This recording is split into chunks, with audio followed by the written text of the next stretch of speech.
सुस्वागतम सुस्वागतम शुभ स्वागतम सुस्वागतम सुस्वागतम शुभ स्वागतम। सन्माननीय डॉक्टर उदय निरगुडकर सर, ज्येष्ठ संपादक आणि त्याचबरोबर आपल्या गावचे सुपुत्र आदरणीय डॉक्टर मिलिंद कुलकर्णी सर, ज्येष्ठ व्याख्याते, यांचं आपल्या व्यासपीठावरती आगमन झालेलं आहे। जरा जोरदार टाळ्या वाजवून आपण या सन्माननीय व्यक्तींचं स्वागत करूया। पुन्हा एकदा सुस्वागतम सुस्वागतम शुभ स्वागतम।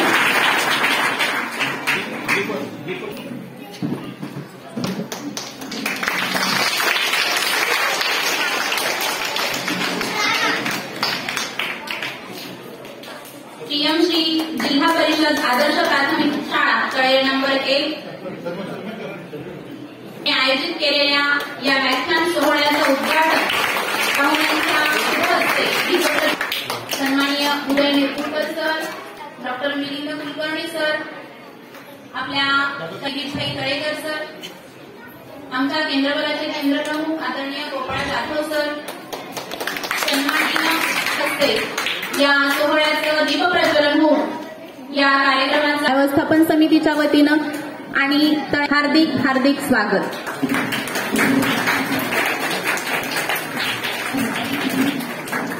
सन्माननीय पाहुण्यांना विनंती आहे की आपण आसनस्थ व्हावं। त्याच्या वतीने सन्माननीय उपस्थित प्रमुख पाहुण्यांचे स्वागत आणि सत्कार होत आहे। आदरणीय या आमच्या शाळा व्यवस्थापन समितीचे अध्यक्ष आदरणीय राजेश जाधव सर यांना विनंती करते की त्यांनी डॉक्टर उदय निरगुडकर सर यांचं शाल श्रीफळ देऊन स्वागत आणि सत्कार करावा। आमच्या तळेवासियांच्या प्रेमाची स्नेहाची शाल आणि श्रीफळ देऊन सन्माननीय पाहुण्यांचे स्वागत आणि सत्कार होत आहे। सन्माननीय राजेश जाधव सर यांच्या शुभ हस्ते हा सत्कार संपन्न होत आहे। त्याचबरोबर या व्याख्यान कार्यक्रमात पुष्पगुच्छ देऊन सन्माननीय दिलीपभाई तळेकर सर यांना विनंती करते की त्यांनी डॉक्टर मिलिंद कुलकर्णी सर यांचा स्वागत आणि सत्कार करावा।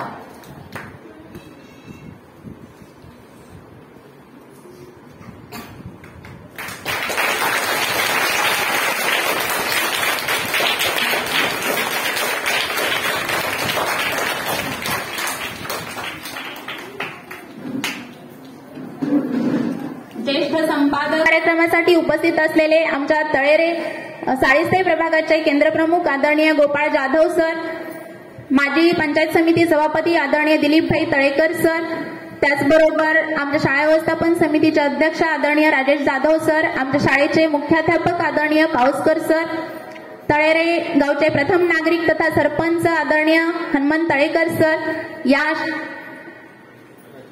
या कॉलेजचे प्राचार्य, दळवी कॉलेजचे प्राचार्य महाडिक सर आणि त्याचबरोबर इथला संपूर्ण स्टाफ, आमच्या शाळेचा स्टाफ, आमच्या या कार्यक्रमासाठी आयोजित या कार्यक्रमासाठी आलेले सर्व शिक्षणप्रेमी ग्रामस्थ, पालक, विद्यार्थ्यांनी, बालमित्रांनो, पुन्हा एकदा सर्वांचं या कार्यक्रमाच्या निमित्तानं हार्दिक हार्दिक स्वागत।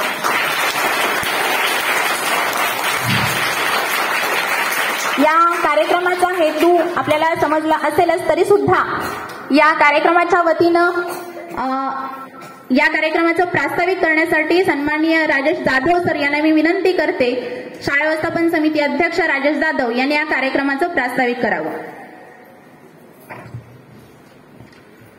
सर्वांना नमस्कार। या तळेरे गावचे ग्रामदैवत श्रीदेव गांगेश्वर संपूर्ण महाराष्ट्राचं आराध्य दैवत छत्रपती शिवाजी महाराज आणि विद्येची देवता श्रीदेवी शारदा यांना वंदन करून पंतप्रधान स्कूल्स ऑफ रायझिंग इंडिया अर्थात PM श्री या योजनेच्या अंतर्गत आपली जिल्हा परिषद आदर्श प्राथमिक शाळा तळेरे नंबर 1 हिची गतवर्षी निवड झालेली होती आणि या पंचवार्षिक कार्यक्रमामध्ये एक आदर्श शाळा ही आपल्या तळेरे पंचक्रोशीतल्या इतर शाळांना आदर्शवत अशी ठरावी या दृष्टिकोनातून केंद्र शासन आणि राज्य शासन यांनी जो काही नियोजन आराखडा केलेला आहे या आराखड्यानुसार विविध असे कार्यक्रम या आपल्या विद्यार्थी वर्गासाठी येथे होत असतात आणि शासनानेच दिलेल्या नियोजन आराखड्यानुसार आंतरराष्ट्रीय आणि राष्ट्रीय दर्जाच्या व्यक्तींचं एक मार्गदर्शनपर व्याख्यान येथे आयोजित करावं असा हा एक कार्यक्रम होता आणि केवळ जिल्हा परिषद आदर्श प्राथमिक शाळा तळेरे नंबर 1च्या विद्यार्थ्यांनाच नव्हे तर या तळेरे पंचक्रोशीतील सर्वच माझ्या विद्यार्थी मित्रांना या मार्गदर्शनपर व्याख्यानाचा लाभ व्हावा हा एक उदात्त असा हेतू मनामध्ये ठेवून आम्ही सर्वच शाळा व्यवस्थापन समितीचे माझे सर्व सहकारी सदस्य आणि आमचे शाळेचे मुख्याध्यापक माझे सर्व सन्माननीय शिक्षकवृंद आणि या जिल्हा परिषद आदर्श प्राथमिक शाळेसाठी वेळोवेळी मदतीचा हात पुढे करणारे आणि या शाळेसाठी राबणारे असे माझे सर्व शिक्षणप्रेमी सदस्य सर्व आपले ग्रामपंचायत सदस्य आणि सर्व माझे सन्माननीय तळेरेवासी आणि पालक वर्ग या सर्वांच्या सहकार्याने आजचा हा कार्यक्रम संपन्न होतोय।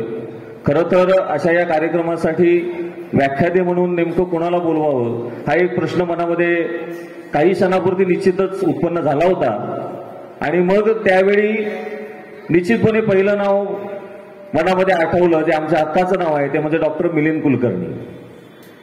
मिलिंद कुलकर्णी सरांकडे कुठला विषय मांडला आणि त्याचं उत्तर मिळालं नाही असं होतच नाही आणि त्याच्यामुळे मी फक्त सरांकडे व्यक्त केलं की सर असा असा कार्यक्रम करायचा आहे आणि सरांनी देखील सन्माननीय डॉक्टर उदय निरगुडकर सरांचं नाव सांगितलं की सरांना मी निश्चित या कार्यक्रमासाठी बोलवतो।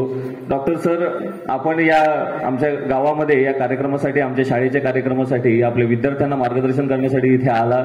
खरं तर आपले आणि डॉक्टर मिलिंद कुलकर्णी सरांचे या शाळा प्रशासनाच्या वतीने आपले मनपूर्वक आभार व्यक्त करतो आणि फार वेळ न दवडता या कार्यक्रमासाठी सन्माननीय डॉक्टर मिलिंद कुलकर्णी सर यांना मी विनंती करतो की आपण आपल्या मार्गदर्शन व्याख्यानाची इथे सुरुवात करावी। धन्यवाद।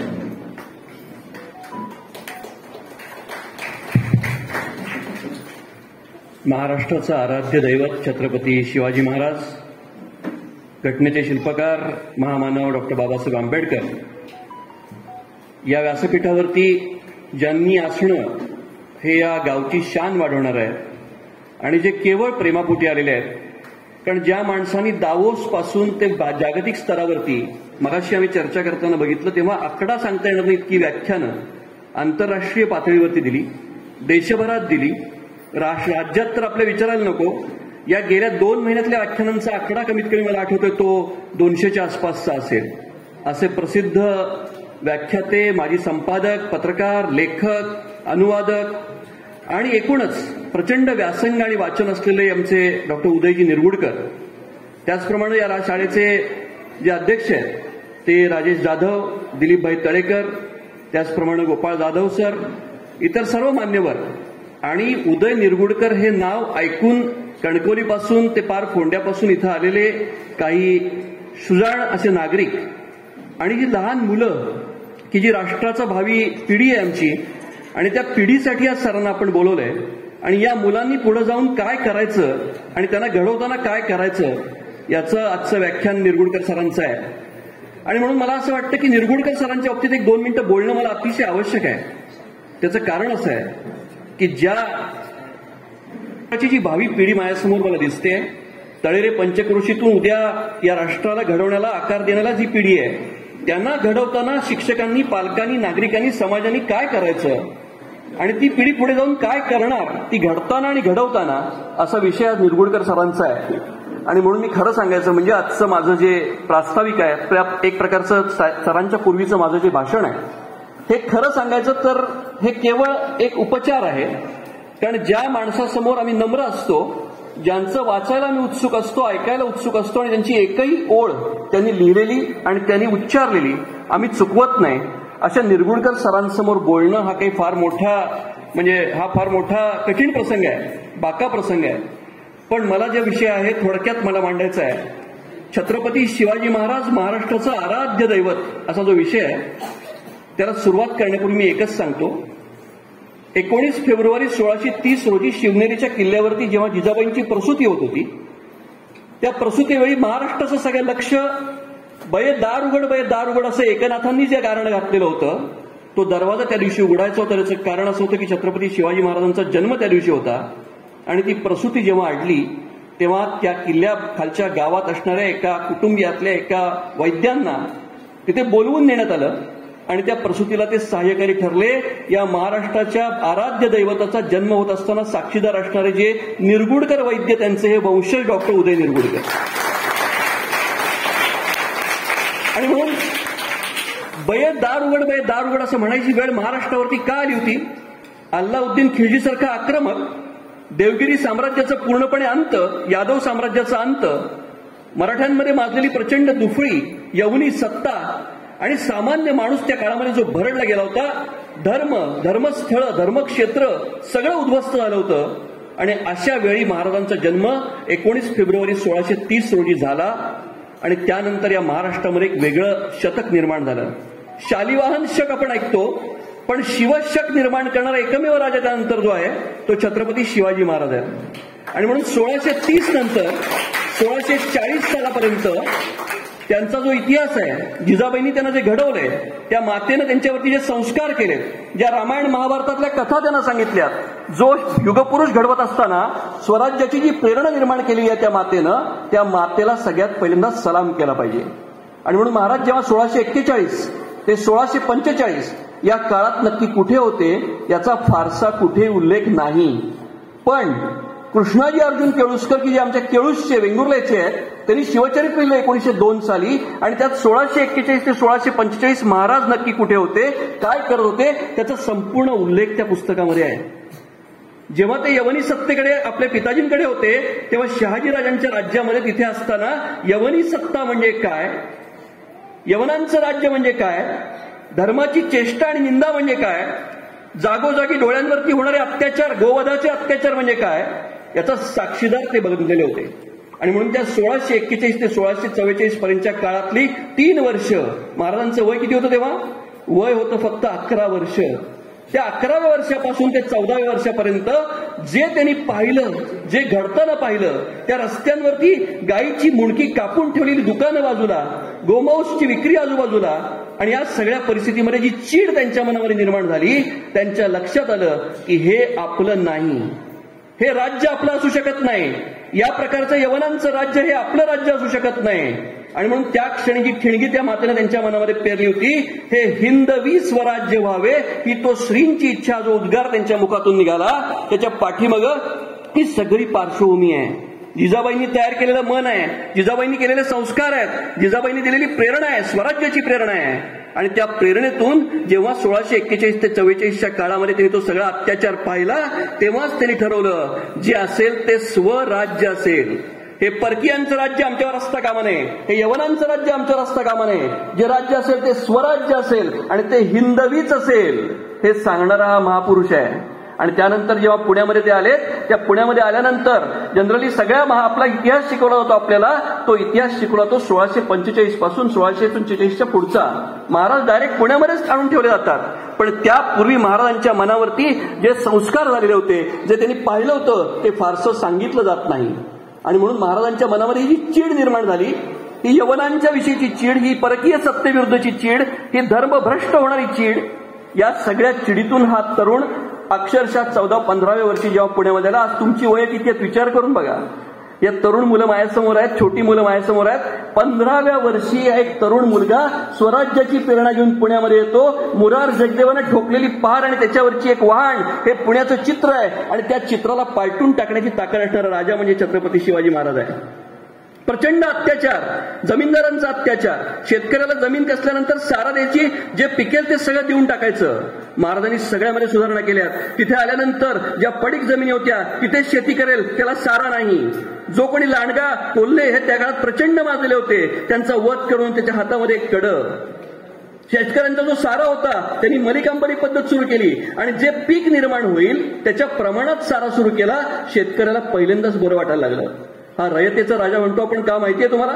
रामदासांनी वर्णन केलंय, अखंड स्थितीचा निर्धारू निश्चयाचा महामेरू श्रीमंत योगी. हे कारण वर्णन अशासाठी आहे, गळ्यामध्ये कवड्यांची माळ घालायची महाराज. का घालायचे कवड्यांची माळ? त्याचं कारण माझं आयुष्य या स्वराज्याच्या प्रेरणेसमोर, स्वराज्यासमोर कवडी मोलाचं आहे, याची आठवण सतत राहावी म्हणून गळ्यामध्ये कवड्यांची माळ असायची महाराजांच्या. आम्ही फक्त ट्रस्टी आहे. हे स्वराज्य जरी असलं या देशात, मी राजा म्हणून नव्हे, ह्या राज्य म्हणून हे जे आहे हे स्वराज्याचा मी एक ट्रस्टी आहे, विश्वस्त आहे आणि म्हणून मी केवळ त्याचा सांभाळ करणार आहे, ही जाणीव ठेवणारा राजा आहे. आणि म्हणून सामान्य जनतेला तोपर्यंत काय होतं माहितीये? राजावरती कोणी असला तरी त्यांच्या परिस्थितीत फरक पडत नव्हता. शिवाजी महाराज हा पहिला असा राजा आहे की ज्याच्या असण्यामुळे सामान्य माणसाच्या आयुष्यात फरक पडलाय. आणि म्हणून त्यांना असं वाटायला लागलं हे राज्य हवं, शिवाजी महाराज हवेत, कारण आपला राजा आहे, हा रयतेचा राजा आहे, हा शेतकऱ्यांचा राजा आहे, हा बहुजनांचा राजा आहे. आणि त्याच वेळी रामदास सांगतात, रामदासांचं जे वर्णन आहे अखंड स्थितीचा निर्धारूच्या पुढची वर्णनं, गजपती, हयपती, गडपती, भूपती, जलपती, ही सगळी वर्णनं जी आहेत ना, त्या वर्णनातून महाराजांचं जे वर्णन चित्र समोर उभारत आहे. त्यांनी लिहिलंय, धर्मक्षेत्र भ्रष्टाळीच सगळी, तीर्थस्नान करायला पाणी राहिलं नाही, अशी परिस्थिती असताना धर्म राहिला महाराष्ट्र धर्म. रामदासांचा शब्द आहे, महाराष्ट्र धर्म राहिला काही तुम्हा कारणे. तुमच्यामुळं शिल्लक राहिलंय थोडंसं तरी. आज आमची कपाळ जी कुंकू लावायला मोकळी राहिलीत, सगळ्यांनी आपल्या देवघरामध्ये देवाबरोबर शिवाजी महाराजांची मूर्ती ठेवायला हवी. काशी की कला जाती, मथुरा मस्जिद होती, शिवाजी नव्हते तो सबकी सुन्नत होती, असं कवी भूषण जेव्हा म्हणतो, तेव्हा तुमची आमची कपाळ जी आज कुंकू लावायला मोकळी राहिलीत ना, ती त्या महामानवामुळे राहिलेली आहे. आणि म्हणून असा राजा की ज्या राजानं, त्याची वैशिष्ट्ये काय बघा, त्याची वैशिष्ट्य अशी आहेत की या राजानं सगळ्यात पहिल्यांदा समाजाचं आणि राजाचं नातं जोडलं, दुःख जाणून घेतलं. जे शेवटचा माणूस आहे त्या माणसाला नक्की काय हवंय याची जाण असणारा राजा, जाणता राजा, असं वर्णन रामदासांनी त्याचं केलंय. तो जाणता राजा म्हणजे काय? जाणतो तो सगळ्यांचं दुःख, तुमचं आमचं सगळ्यांचं दुःख जाणणारा तो जाणता राजा आहे. आणि म्हणून या राजाची वैशिष्ट्य अशी आहेत, तुम्ही संपूर्ण शिवचरित्र काढून बघा, शिवाजी महाराजांच्या आयुष्यात छान शौकीचे, कला अमुक तमुक नाचाचे, अशा प्रकारचे महाल तुम्हाला कुठं दिसणार नाहीत. महाराजांच्या आयुष्यात फक्त 50 वर्ष आहेत, 1630 ते 1680. आणि या 50 वर्षाच्या काळात 15व्या वर्षी, तुमचं आयुष्य आता किती वर्षाचं आहे तरुण मुलांना बघा, 15व्या वर्षी स्वराज्याची सुरुवात केली आहे. आणि त्या काळापासून त्या 35 वर्षाच्या काळामध्ये जे काम या माणसाने केलं, तो इतिहास निर्माण केला, त्याच्या जीवावरती तुम्ही आम्ही सगळे आहोत. आपण कृतज्ञ असायला हवंय, आराध्य दैवत अशासाठी की आजचा महाराष्ट्र जो काही शिल्लक आहे, आजचा जो काही हिंदुस्थान शिल्लक आहे, आजचा जो काही देश आहे, स्वाभिमानानं आपण जे जगतोय, या सगळ्याची प्रेरणा महाराज आहे. म्हणून स्वराज्य, स्वधर्म आणि स्वत्व, स्वातंत्र्य या तिन्ही गोष्टींवरती लक्ष देणारा राजा म्हणजे छत्रपती शिवाजी महाराज आहेत. आणि कायम त्यांनी तलवार एकीकडे, बुद्धी एकीकडे, सगळ्याचा यथायोग्य वापर, समन्वय, हे सगळं करणारा राजा म्हणजे छत्रपती शिवाजी महाराज. अष्टप्रधान मंडळ केलंय, प्रत्येकाच्या जबाबदाऱ्या आखून दिल्यात, प्रत्येकाला जबाबदारी वेगवेगळी आहे. एक लेखनिक काम असेल, एक महसुलाचं काम असेल, एक न्यायदानाचं काम असेल, एक धर्मदानाचं काम असेल, सेनापती म्हणून एक असेल. प्रत्येकाची विभागणी करून लोकशाहीचा पहिला पाया अष्टप्रधान मंडळ काय आहे, डिव्हिजन ऑफ लेबर आहे, हे सगळी व्यवस्था निर्माण करण्याचं काम त्यांनी केलंय. शिवाजी महाराजांची फक्त 2-3 वैशिष्ट्ये मी सांगणार आहे, कारण आज मी जो इथे आहे तो निरगुडकर सरांचं व्याख्यान ऐकायला आलोय. फक्त 3 वैशिष्ट्य आहेत. एक, पहिलं, आमच्या देशामध्ये स्वतःचा शक निर्माण करणारा राजा, शाली वाहनानंतर जर कोणी झाला तर तो शिवाजी महाराज. छत्रपती, स्वतःचा वेदोक्त मंत्रोच्चारासह स्वतःचा राज्याभिषेक करून घेणारा आणि छत्र धारण करणारा राजा म्हणजे छत्रपती शिवाजी महाराज. मराठी व्यवस्थेमध्ये व्यवहारकोश, राजकोश निर्माण करणारा राजा म्हणजे छत्रपती शिवाजी महाराज. आणि स्वतःच्या मुद्रा पाडणारा राजा, स्वतःचं धन, एक प्रकारचं धन म्हणजे ज्याला चलन म्हणतो आपण, ती शिव मुद्रा ज्या असतात त्या शिवमुद्रा तयार करणारा राजा म्हणजे छत्रपती शिवाजी महाराज. आणि म्हणून प्रतिपश्चंद्र लेखेव, प्रतिपदेचा चंद्र जसा हळूहळू कोरीनं वाढत जातो असं हा आमच्या राजाचं राज्य असलं पाहिजे. कसं असलं पाहिजे? प्रतिपश्चंद्र लेखेव. ती कोर जी असते ती जशी वाढत जाते ना तसं ते राज्य वाढत जाऊ दे. वर्धिष्णुर विश्ववंदिता, असं वाढू दे, वर्धिष्णू होऊ दे की सगळं जग त्याच्या पाया पडेल, त्याचं वंदन करेल त्याला. शहासुनो शेषाम म्हणजे शहासुनो म्हणजे शहाजी राजांचा पुत्र असा शिवाजी, तो प्रतिपश्चंद्र लेखेव वर्धिष्णुर विश्ववंदिता शास्त्र शेषाम मुद्रा भद्राय राजते. मुद्रा कशी आहे? ही भद्र करणारी, सगळ्या लोकांचं कल्याण करणारी, चांगलं करणारी मुद्रा आहे. आणि म्हणून अशा शिवाजी महाराजांना आपण केवळ लक्षात ठेवतो तो फक्त 3-4 प्रसंगांपुरते. आपल्याला माहिती असतं कोथळा ते बोट एवढंच आपल्याला माहिती असतं. पण जेव्हा महादजी निंबाळकर त्यांचे सख्खे मेहुणे सईबाईंचे सख्खे भाऊ त्यांना जेव्हा बजाजी निंबाळकरांना फलटणच्या बाटवलं गेलं, मुसलमान केलं गेलं, तेव्हा त्यांचा मुलगा महादजी त्यालाही बाटवलं गेलं. महाराजांनी त्याला पुन्हा स्वधर्मामध्ये घेतलं आणि त्याला कोणी मुलगी देईना तेव्हा स्वतःची सखुबाई नावाची मुलगी 1653 साली महाराजांनी त्याला दिली आहे. हे स्वतःच्या घरात चॅरिटी बिगिन्स ॲट होम म्हणतात ना. तुला मुलगी देत नाही ना कोणी, तू परत स्वधर्मात आलायस, तुला कोणी मुलगी देत नाहीये, माझी मुलगी तुला. अशी सुरुवात करणारा राजा म्हणजे छत्रपती शिवाजी महाराज आहे. आरमाराचं महत्व लक्षात आणणारा राजा म्हणजे छत्रपती शिवाजी महाराज आहे. त्या काळातल्या आरमारांची संख्या आहे माझ्याकडे. आमचा मालवणचा जो किल्ला बांधलाय ना आपला, त्या किल्ल्यासाठी काय काय लागलं त्याची एकदा एक सामग्री तुमच्या समोर सांगायला पाहिजे.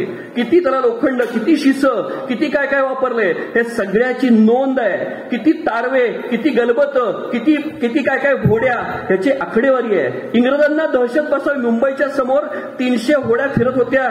इंग्रजांना दहशत बसावी अशा प्रकारचं आरमार निर्माण करणारा आमचा राजा आहे. आणि त्या राजाचं वैशिष्ट्य असं आहे, रयतेच्या भाजीच्या देठाला हात लावू नका असा आदेश देणारा आमचा राजा आहे.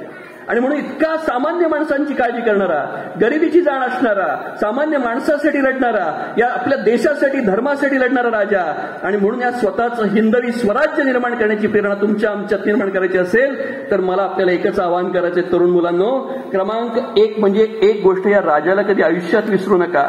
त्यांनी जे निर्माण केलंय ना त्याच्यामुळे तुम्ही आम्ही आहोत, त्याचं ऋण पाळा, त्याचं ऋण लक्षात ठेवा, ती कृतज्ञता कायम लक्षात ठेवा, ही पहिली गोष्ट. आणि त्यांच्याकडून काय शिका माहितीये? अवघ्या 50 वर्षाच्या आयुष्यात जर माणूस स्वराज्य निर्माण करू शकतो तर तुम्ही आम्ही सुद्धा वी कॅन, आपणही काही निर्माण करू शकतो. हा स्वतःतला आत्मविश्वास जागा करणारा हा राजा आहे. तो स्वतःतला धमनीतला अंगार जो आहे तो जागा होऊ द्या जरा. तो जो निखार आहे त्याच्यावरती राग जमते हल्ली सध्या. सगळं व्हॉट्सअप अमुक तमुक ह्याच्यामध्ये आपण गुंगून गेलो आहोत, स्वधर्म विसरलो आहोत, स्वराज्य विसरलेलो आहोत, सगळी परंपरा आपली विसरलेलो आहोत. तेव्हा ती राग फुंकून टाका, ही माझी तुम्हाला दुसरी विनंती.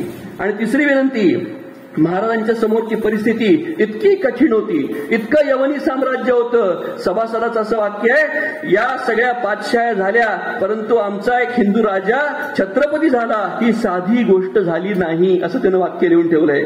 तेव्हा ही साधी गोष्ट झालेली नाहीये. आणि म्हणून त्या राजानं जी कर्तबगारी दाखवली ती कर्तबगारीचं स्वप्न कमी पाहू नका. स्वराज्य जर छत्रपती महाराज निर्माण करू शकतात तर तुम्ही आम्ही किमान आपल्या आयुष्यामध्ये उजेड बनू शकतो. टागोरांची कविता फार प्रसिद्ध आहे. तुम्हाला सगळ्यांना फार मोठा सूर्य प्रत्येकानं व्हावा असं नाही, पण अस्ताला जाणारा सूर्याच्या मनात नेहमी एक शंका येते, मी गेल्यावरती या अंधारात काय होईल. तेव्हा एक पणती तेवत राहते, सूर्याला दिलासा देत राहते आणि सांगते तू गेलास तरी मी तेवत राहीन आणि अंधाराचा नाश प्रकाशनी होतो यावरचा लोकांचा विश्वास जागता ठेवीन. तेव्हा अशा पणत्या होण्याचं काम तरी आपण करूया आणि छत्रपती शिवाजी महाराजांच्या मंदिरासमोरची एक पणती म्हणून बघूया. एवढंच सांगतो. जय भवानी, जय शिवाजी.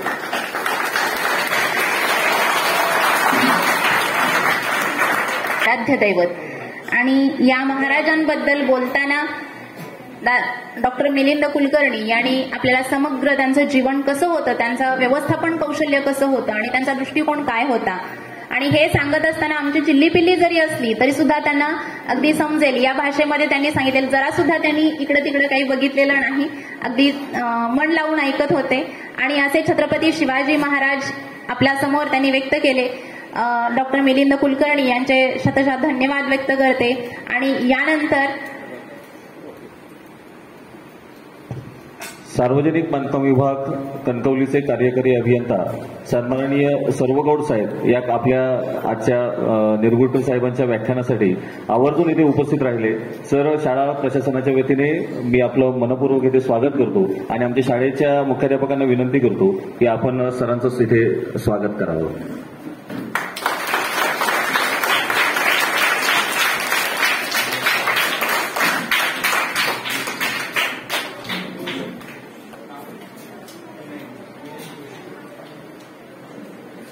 सन्माननीय विनायक जोशी सर यांचं पुन्हा एकदा आपल्या या कार्यक्रमामध्ये हार्दिक स्वागत. विनायक जोशी सर यांना विनंती आहे की त्यांनी समोर व्यासपीठावरती यायचं आहे. आपलं सुद्धा शाळेच्या वतीनं या कार्यक्रमाच्या वतीनं हार्दिक स्वागत. आणि ज्यांना आपण ऐकण्यासाठी सगळेजण आतुर आहोत, सन्माननीय डॉक्टर उदय निरगुडकर सर, त्यांच्याबद्दल थोडंसं आपल्याला माहिती आहेच, पण तरी सुद्धा थोडक्यामध्ये अगदी मी त्यांचा परिचय करून देते. सन्माननीय उदय निरगुडकर सर आपल्यासमोर आज एक वक्ते म्हणून जरी आले असतील तरी सुद्धा ते याच भूमिकेमध्ये नेहमी नसतात, तर ते अनेक भूमिका आपल्या जीवनामध्ये पार पाडत असतात. याच्यामध्ये त्यांनी पुणे विद्यापीठातून MBA ही पदवी मिळवलेली आहे. 1992 साली आंतरराष्ट्रीय स्कॉलरशिप मिळवून ब्राझील येथे त्यांनी बराच काळ आपला काढलेला आहे. त्यानंतर अमेरिका, इंग्लंड, जर्मनी या देशांची अर्थव्यवस्था, शिक्षण पद्धती यांच्या अभ्यासासाठी त्यांनी काही महिने ब्राझीलमध्ये निवास केलेला आहे. पुणे विद्यापीठाने त्यांना मॅनेजमेंटची डॉक्टरेट ही पदवी प्रदान केलेली आहे. त्यांनी इन्फ्रास्ट्रक्चर, पत्रकारिता आणि आर्थिक क्षेत्रात, त्याचबरोबर शैक्षणिक क्षेत्र आणि IT क्षेत्रामध्ये CEO पदावर काम केलेलं आहे. 50हून अधिक देशांमध्ये त्यांनी शैक्षणिक क्षेत्र, अर्थव्यवस्था आणि व्यवस्थापन कौशल्य यातील विविध विषयांवरती व्याख्यानं दिलेली आहेत. Strategic use of IT, business process reengineering या विषयावरील 4 पुस्तकांचं त्यांनी संकलन केलेलं आहे. त्याचबरोबर लोकल, ग्लोबल आणि निवडणूक जिंकण्यासाठी सर्व काही या पुस्तकांचे, तसेच CEO या कादंबरीचं सुद्धा त्यांनी लेखन केलेलं आहे. महत्वाकांक्षी भारत ह्या नितीन गडकरी यांच्यासोबत चर्चेवर आधारित असं पुस्तकाचं लेखन त्यांनी केलेलं आहे.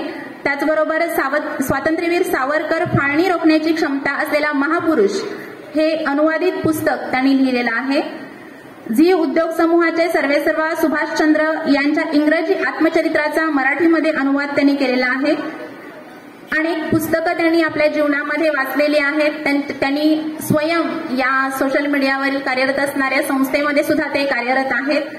त्याचबरोबर या सामाजिक बांधिलकी जपत असताना राष्ट्रभक्तीचा भाव मनात असल्यामुळे धागा, शौर्य का, राखी, अभिमान की आणि सैनिकांच्या कुटुंबांबरोबर दिवाळी साजरी करत आपला सैनिक आपली दिवाळी हे उपक्रम त्यांनी सुरू केले. त्यासाठी त्यांना अनेकदा सीमेवर सुद्धा जाऊन येण्याचा अनुभव आहे. आणि असे हे उदय निरगुडकर सर आपल्या समोर येत आहेत, तर पुन्हा एकदा आपण टाळ्या वाजवून त्यांचं स्वागत करूया. आणि त्यांना मी विनंती करते की आपले शब्द इथं आम्ही ऐकण्यासाठी आतुर आहोत.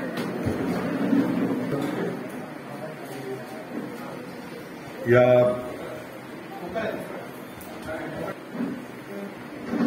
प्रसिद्ध डॉक्टर मिलिंद कुलकर्णी यांच्यामुळे मी इथे आलो.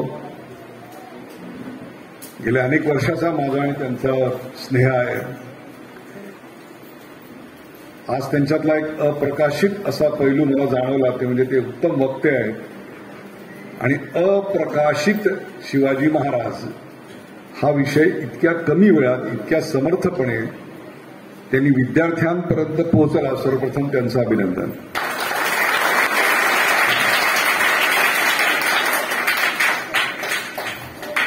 त्यांच्यामुळे तळ कोकणामध्ये आज मी इथे आलो.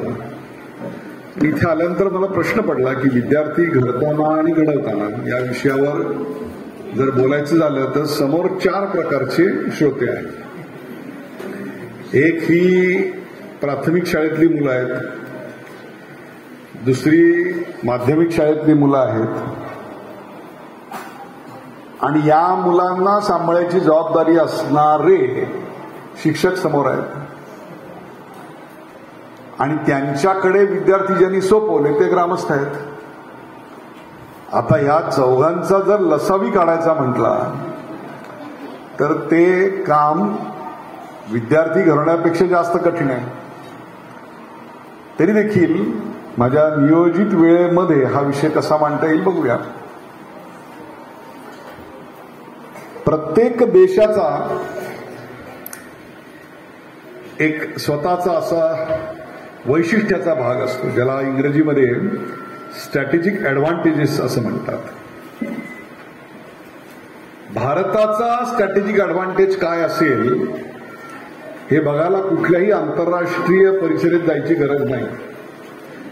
याच्याकरता कुठलीही शोधनिबंध स्पर्धा, कुठलीही कॉन्फरन्स भरवायची गरज नाही. आत्ता या क्षणाला तळेरे गावात आला तरी भारताचा स्ट्रॅटेजिक ॲडव्हान्टेज तुम्हाला दिसेल, आणि तो म्हणजे ही समोर बसलेली मुलं आहे. त्यामुळे माझं पहिलं विवेचन, पहिल्या भागाचं विवेचन जे आहे ते या मुलांसाठी असेल, आणि त्यानंतर त्या मुलांना चांगलं नागरिक बनवण्याकरता शिक्षकांची काय भूमिका आणि त्याकरता पालकांची, ग्रामस्थांची काय भूमिका या विषयावर विवेचन करेल. मुलांसमोर बोलणं कठीण अशाकरता असतं. याचं कारण आम्हाला लहानपणी न पडलेले प्रश्न या मुलांना पडतात, आणि ज्या मुलांना काही समजत नाही असं आपल्याला वाटतं ते आपल्याला अचंबित करणारे प्रश्न विचारून जातात. उदाहरण सांगतो.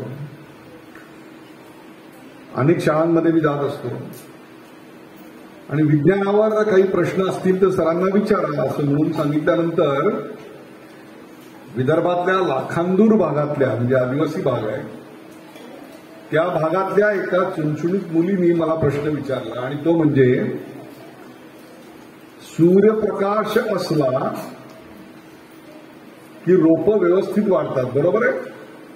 त्यात हरितद्रव्य, ज्याला आपण क्लोरोफिल असं म्हणतो, ते वाढतं, ज्याच्यामुळे पानांना हिरवा रंग येतो. आता ज्या रोपावर घरातल्या सूर्यप्रकाश पडत नसेल आणि ते मला जगवायचं आहे, तर सर काय करता येईल? ह्याचं उत्तर मलाही माहित नव्हतं. म्हटलं जर घरात असं झाड ठेवलेलं आहे आणि ते जगायला सूर्यप्रकाश अपेक्षित आहे आणि सूर्यप्रकाश तर इथे येऊ शकत नाहीये, मग जगवायचं कसं?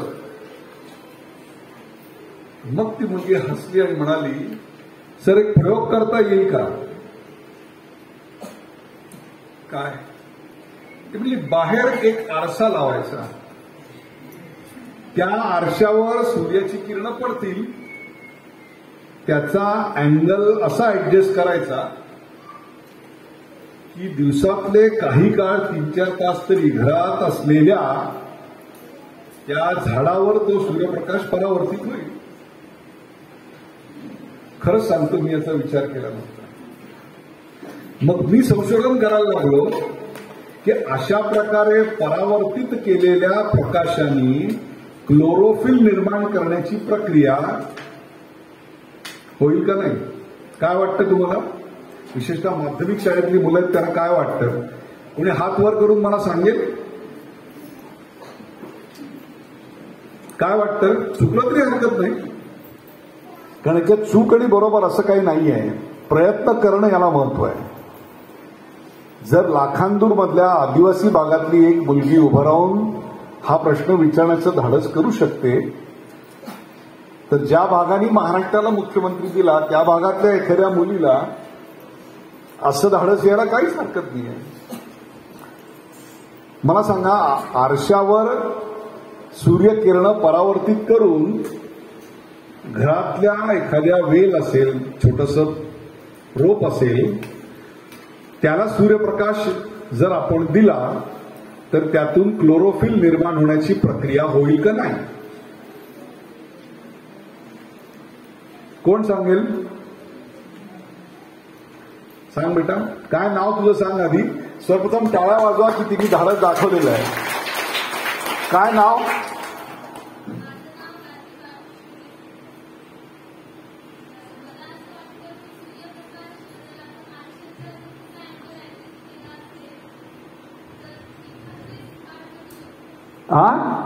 काय फायदा होईल? बरोबर आहे. कोणाला नाही होणार असं वाटतंय? बस बस बेटा, कोणाला नाही होणार असं वाटतं की नाही सूर्यप्रकाश हा डायरेक्ट मिळाला पाहिजे, तो आरशावरून परावर्तित करून त्याचा उपयोग होणार नाही असं कोणाला वाटतं?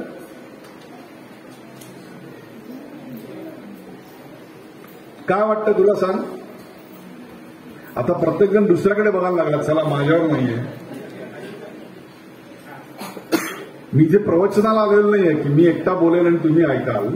जर तुमच्या मनात मी जिज्ञासा निर्माण करू शकलो नाही तर विद्यार्थी करणं या प्रक्रियेला काही अर्थच उरत नाही. कोणाला असं वाटतंय की हे शक्य नाहीये? कोणाला असं वाटतंय त्या मुलीने उत्तर दिलेलं गोष्ट सत्य आहे, खरी आहे, असे त्याने हात वर करा. तिने बरोबर सांगितलं का चूक सांगितलं? तो हात वरती करतोय पण त्याच्या बाजूचा मुलगा तो खेचून खाली करतोय, नको करू. हात वर तर करायला हरकत नाही ना. हा काय वाटतं मुलींना? काय वाटतं योग्य की अयोग्य? तिने सांगितलं अशा प्रकारे सूर्य किरण परावर्तित केले तरी सूर्याच्या किरणांची गुणवत्ता तशीच कायम राहते असं तिने सांगितलं. बरोबर आहे? किती जणांना वाटतं की हे असं होऊ शकत नाही आणि किती जणांना वाटतं हे असं होऊ शकतं? किमान हात तर वर करा.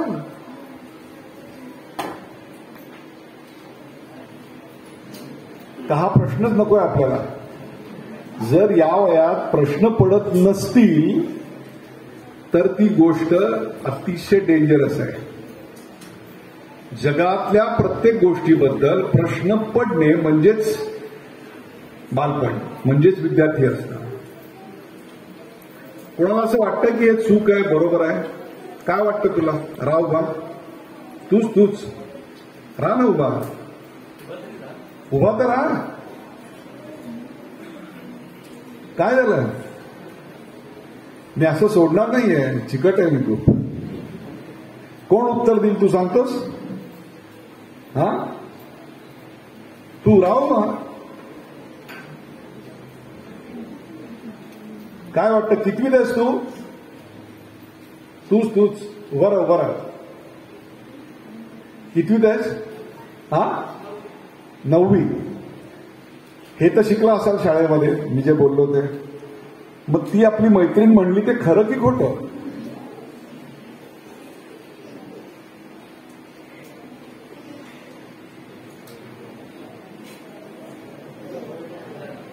खरं. उभाच राहा. किती जण याच्याशी सहमत आहेत की हे खरं आहे? हात वर करा. आणि किती जणांना वाटतंय खोटं आहे, हे असं नाही होणार? मुलींपैकी कोणीतरी हात वर करा. खोटं आहे सांग. उभी राहा. काय नाव तुझं? मान. तुला काय वाटतं याच्याबद्दल? बस बेटा बस.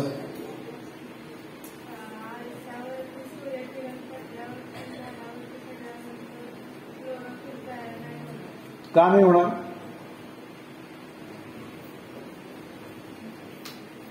कारण काय?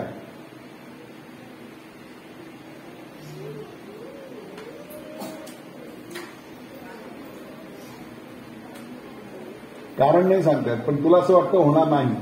बस काय? सर्वप्रथम त्या आपल्या ताईसाठी टाळ्या वाजवा. तिने दिलेलं उत्तर बरोबर आहे. आणि ज्याला आपण अँगल ऑफ रिफ्लेक्शन म्हणतो,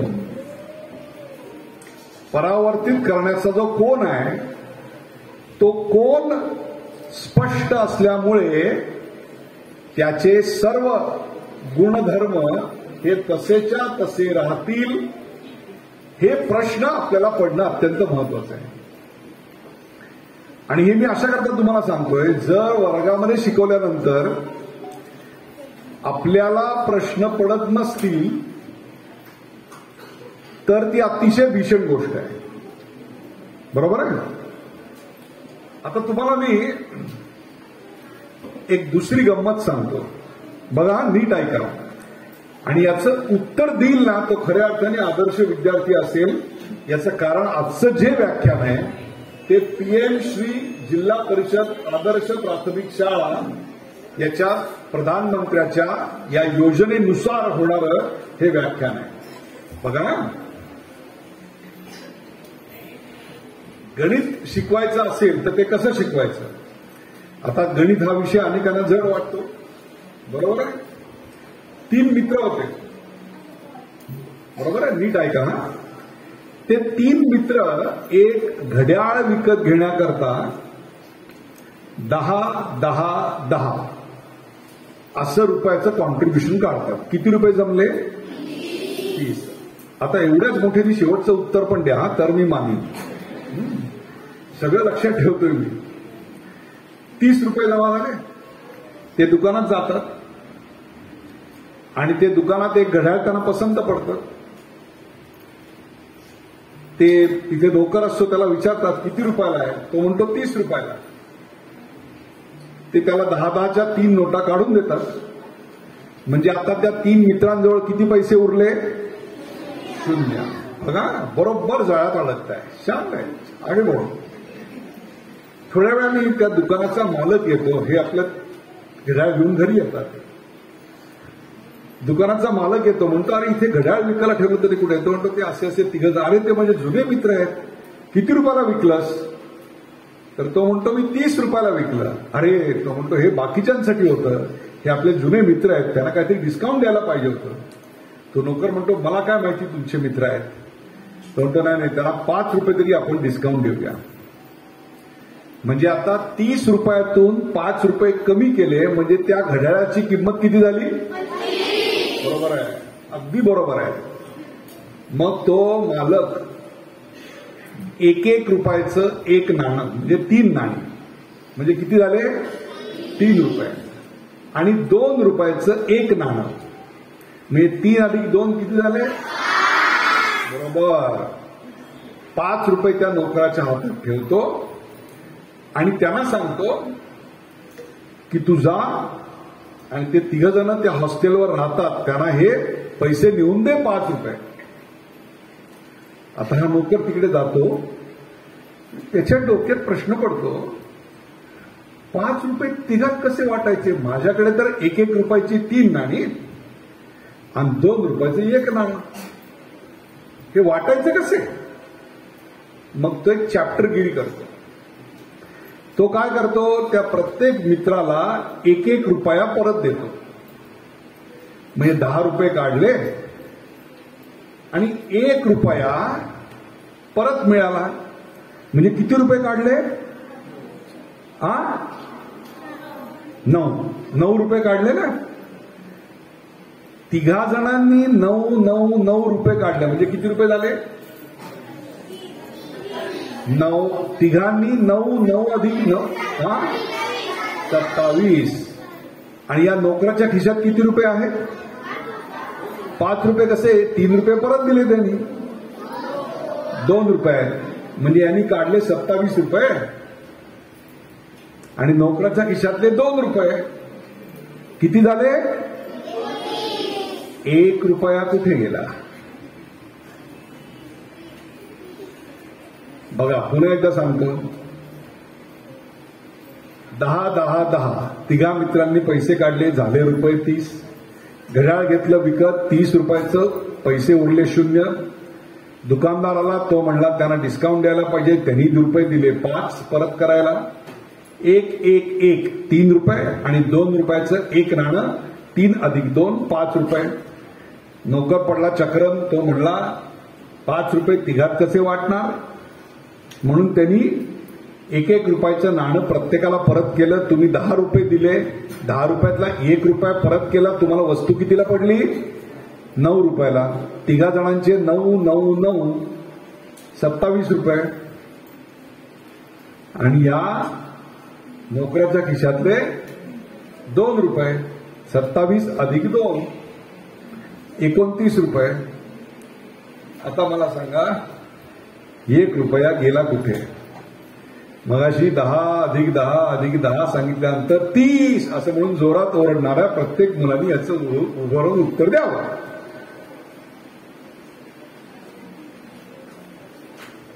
चौथीच्या गणितामध्ये याचं उत्तर आहे मित्रांनो. चौथीच्या गणितामध्ये बघा, विचार करा, काय करता येईल? काय झालं असेल मला सांगा, कोण सांगेल?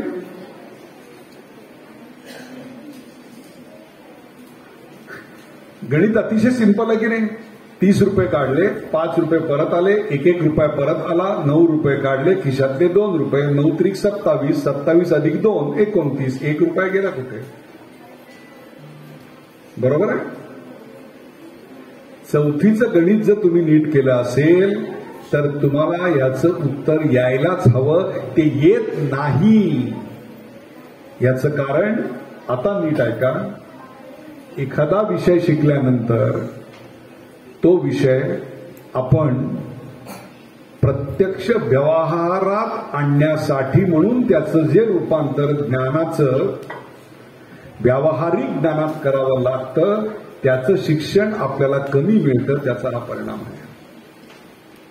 लेट मी एक्सप्लेन दिस पॉइंट. आता हा विद्यार्थ्यांसाठी होता, आता हाच मुद्दा शिक्षकांसाठी सांगतो.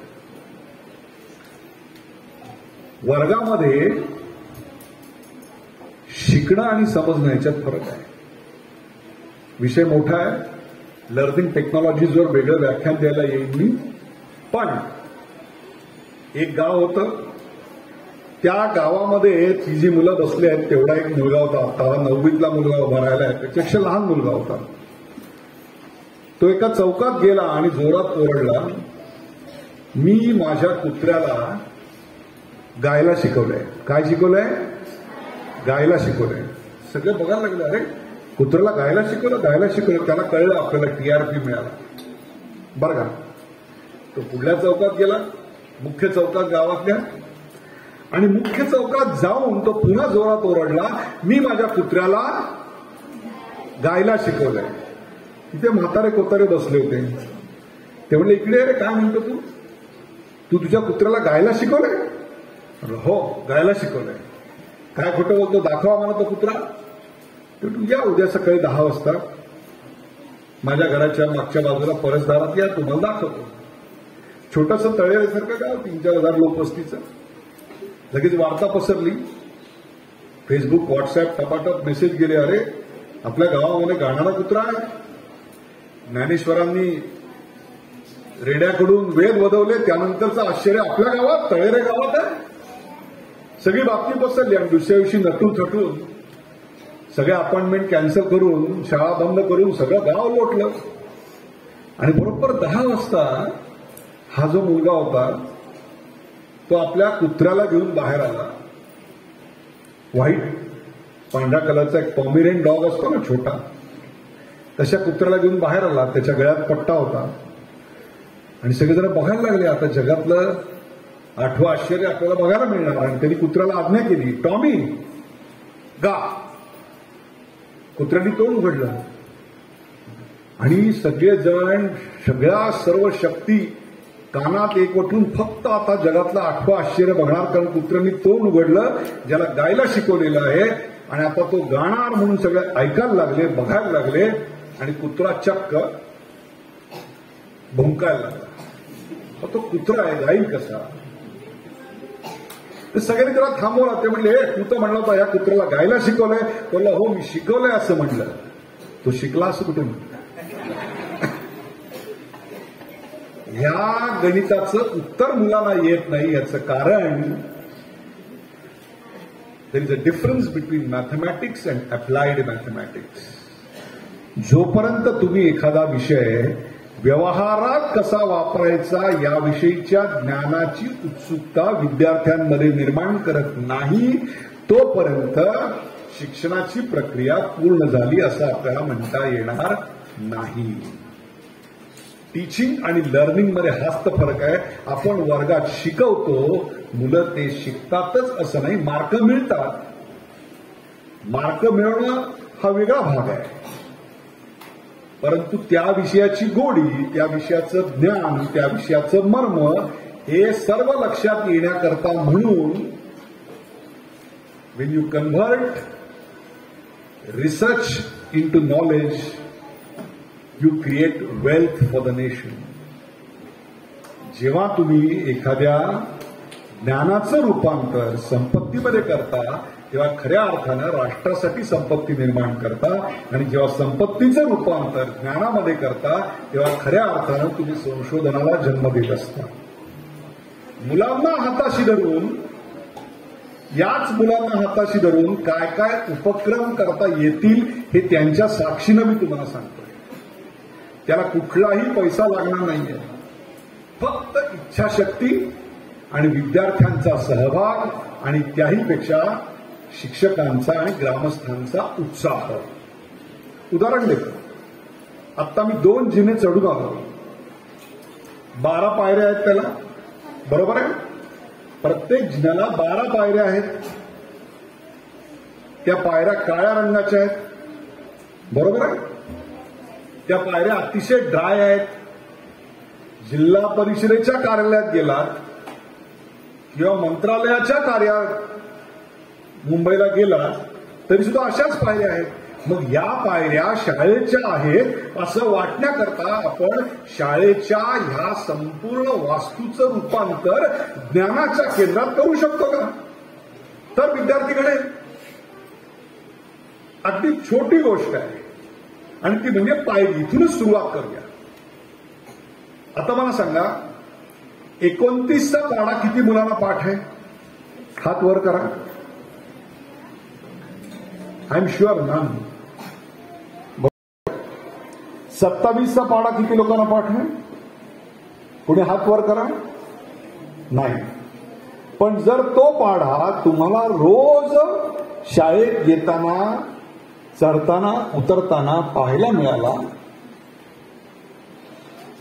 तर एक 8 दिवसांनी, 10 दिवसांनी, 15 दिवसांनी तुमच्या लक्षात राहील का नाही?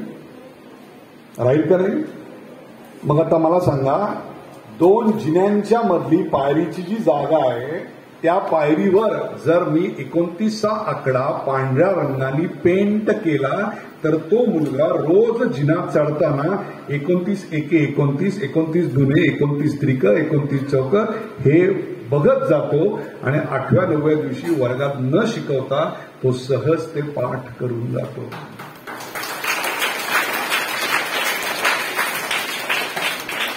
किती सोपं आहे मला सांगा. याला काय खर्च आहे?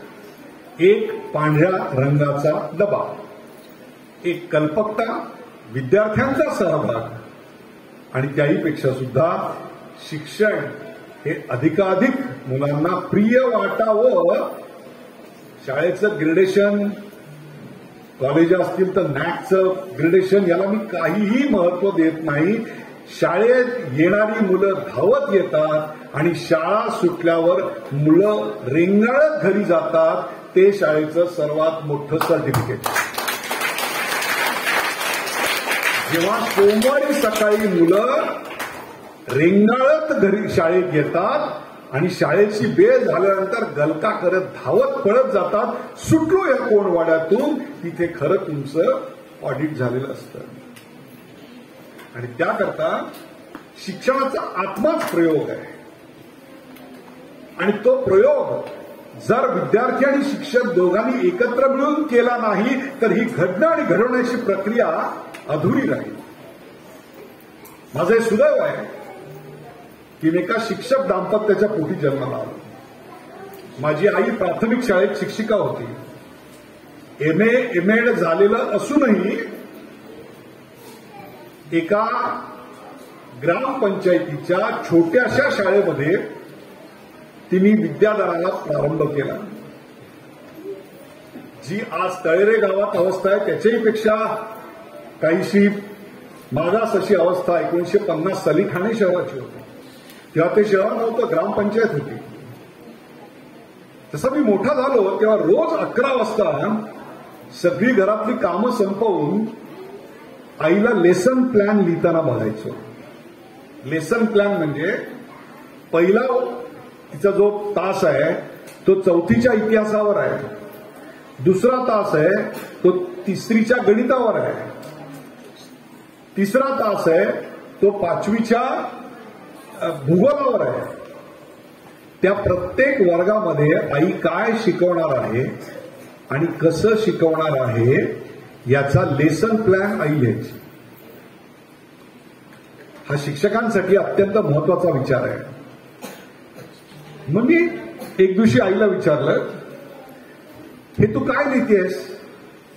ते म्हणले की मी आज माझा दुसरा क्लास जो आहे तो 4थीच्या इतिहासावर आहे आणि त्यातला दुसरा धडा आहे शिवजन्मापूर्वीचा महाराष्ट्र. तो वर्गात कसा शिकवायचा याच्या नोट्स काढते. तर मी म्हटलं, आई तू किती वर्ष शिक्षिका आहेस? ते म्हणजे आज मला 28 वर्ष झाली. हे जे पुस्तक आहे ते किती वर्ष शिकवतेस? ते म्हणजे 10 वर्ष हेच पुस्तक आहे. म्हटलं जरी उद्या दुसरं पुस्तक आलं, आता तर हेच पुस्तक आहे, या 10 वर्षात शिवजन्मापूर्वीचा महाराष्ट्र काय बदलणार नाहीये. आता तू ते इतके वेळा शिकवलेला आहेस की हा 4.5 पानाचा धडा तुला उलटा पाठ झाला असेल. ते म्हणले हो हे खरं आहे, मी पुस्तक बंद केलं तरी तो धडा तुला म्हणून दाखवू शकते. त्याच्यावर किती प्रकारचे दीर्घोत्तरी, किती प्रकारचे लघुत्तरी, किती प्रकारच्या गाळलेल्या जागा, किती प्रकारच्या जोड्या लावा हे मी डोळे बंद करून सुद्धा सांगू शकते. मग म्हटलं हा तू रोज लेसन प्लॅन कसं लिहितेस? 28 वर्ष तो धडा शिकवतेस ना. काही शिवजन्मापूर्वीचा महाराष्ट्र 400 वर्षापूर्वी होता, तो काही आता बदलणार नाहीये. आईने दिलेलं उत्तर फार महत्वाचं आहे आणि ते शिक्षकांसाठी फार महत्वाचं आहे. आणि ते म्हणजे 400 वर्षापूर्वीचा शिवजन्मापूर्वीचा महाराष्ट्र बदलणार नसेल, पण प्रत्येक वर्षी येणारा माझ्या समोरचा विद्यार्थी बदलत जातोय, त्याला जास्तीत जास्त चांगलं समजावं याकरता नवनवीन शैक्षणिक प्रयोग करणं, याकरता मी शिक्षिका झालेली आहे. नाहीतर शिक्षिकेपेक्षा जास्त पगार आज बँकेत किंवा सॉफ्टवेअर इंजिनियर झाल्यानंतर तुम्हाला आहे. मग असं असताना शिक्षिका का व्हायचं त्याचं उत्तर इथं विद्यार्थी घडवायला मिळतो ह्याच्यात आहे. तो खरा आनंद आहे. अन्यथा या शिक्षणाच्या प्रक्रियेत झिजत जाणाऱ्या 2च गोष्टी आहेत, एक म्हणजे खडू आणि दुसरा म्हणजे शिक्षक. मला पूर्ण कल्पना आहे की शिक्षकांवर शिक्षणाव्यतिरिक्त अनेक जबाबदाऱ्या असतात याची मला जाणीव आहे आणि ते अतिशय घातक आहे असं माझं स्पष्ट मत आहे. पण तरी देखील अनेक शिक्षक वेगवेगळ्या प्रकारचे प्रयोग आपल्या विद्यार्थ्यांमध्ये करत असतात. एखाद्या विद्यार्थ्याला एखादा विषय का येत नाही याचा ते शोध घेत असतात. यालाच तर खरं महत्व आहे. दिस इज द ब्युटी. बँकेमध्ये काम केलं असतं तर एखाद्याच्या अकाउंटला 10,000 रुपये आहेत काय आणि 10 लाख रुपये आहेत काय, त्याला 500 रुपये काढायचे म्हणल्यानंतर तुमच्या दृष्टिकोनात काही फरक पडत नाही. पण एखादा विषयात एखादा विद्यार्थी अनुत्तीर्ण झाला तर त्या रात्री झोप ज्या शिक्षिकेला लागत नाही ती शिक्षिका खऱ्या अर्थानं चाणक्याची सुपुत्री असते.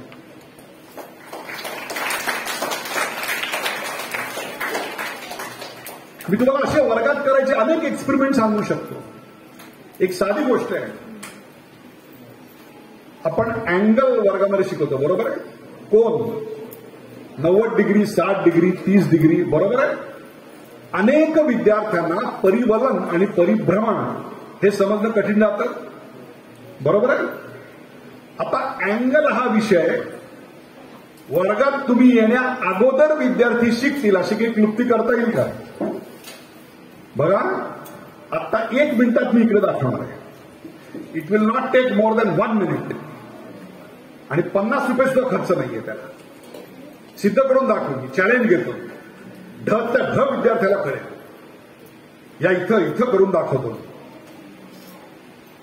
आपल्याला अँगल शिकवायचं आहे. 30 degree, 40 degree, 50 degree, 60 degree, 90 degree बरोबर आहे. सर थोडी बरत करा.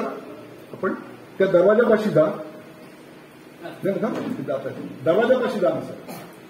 हा तो दरवाजा भिंतीला टेकवा.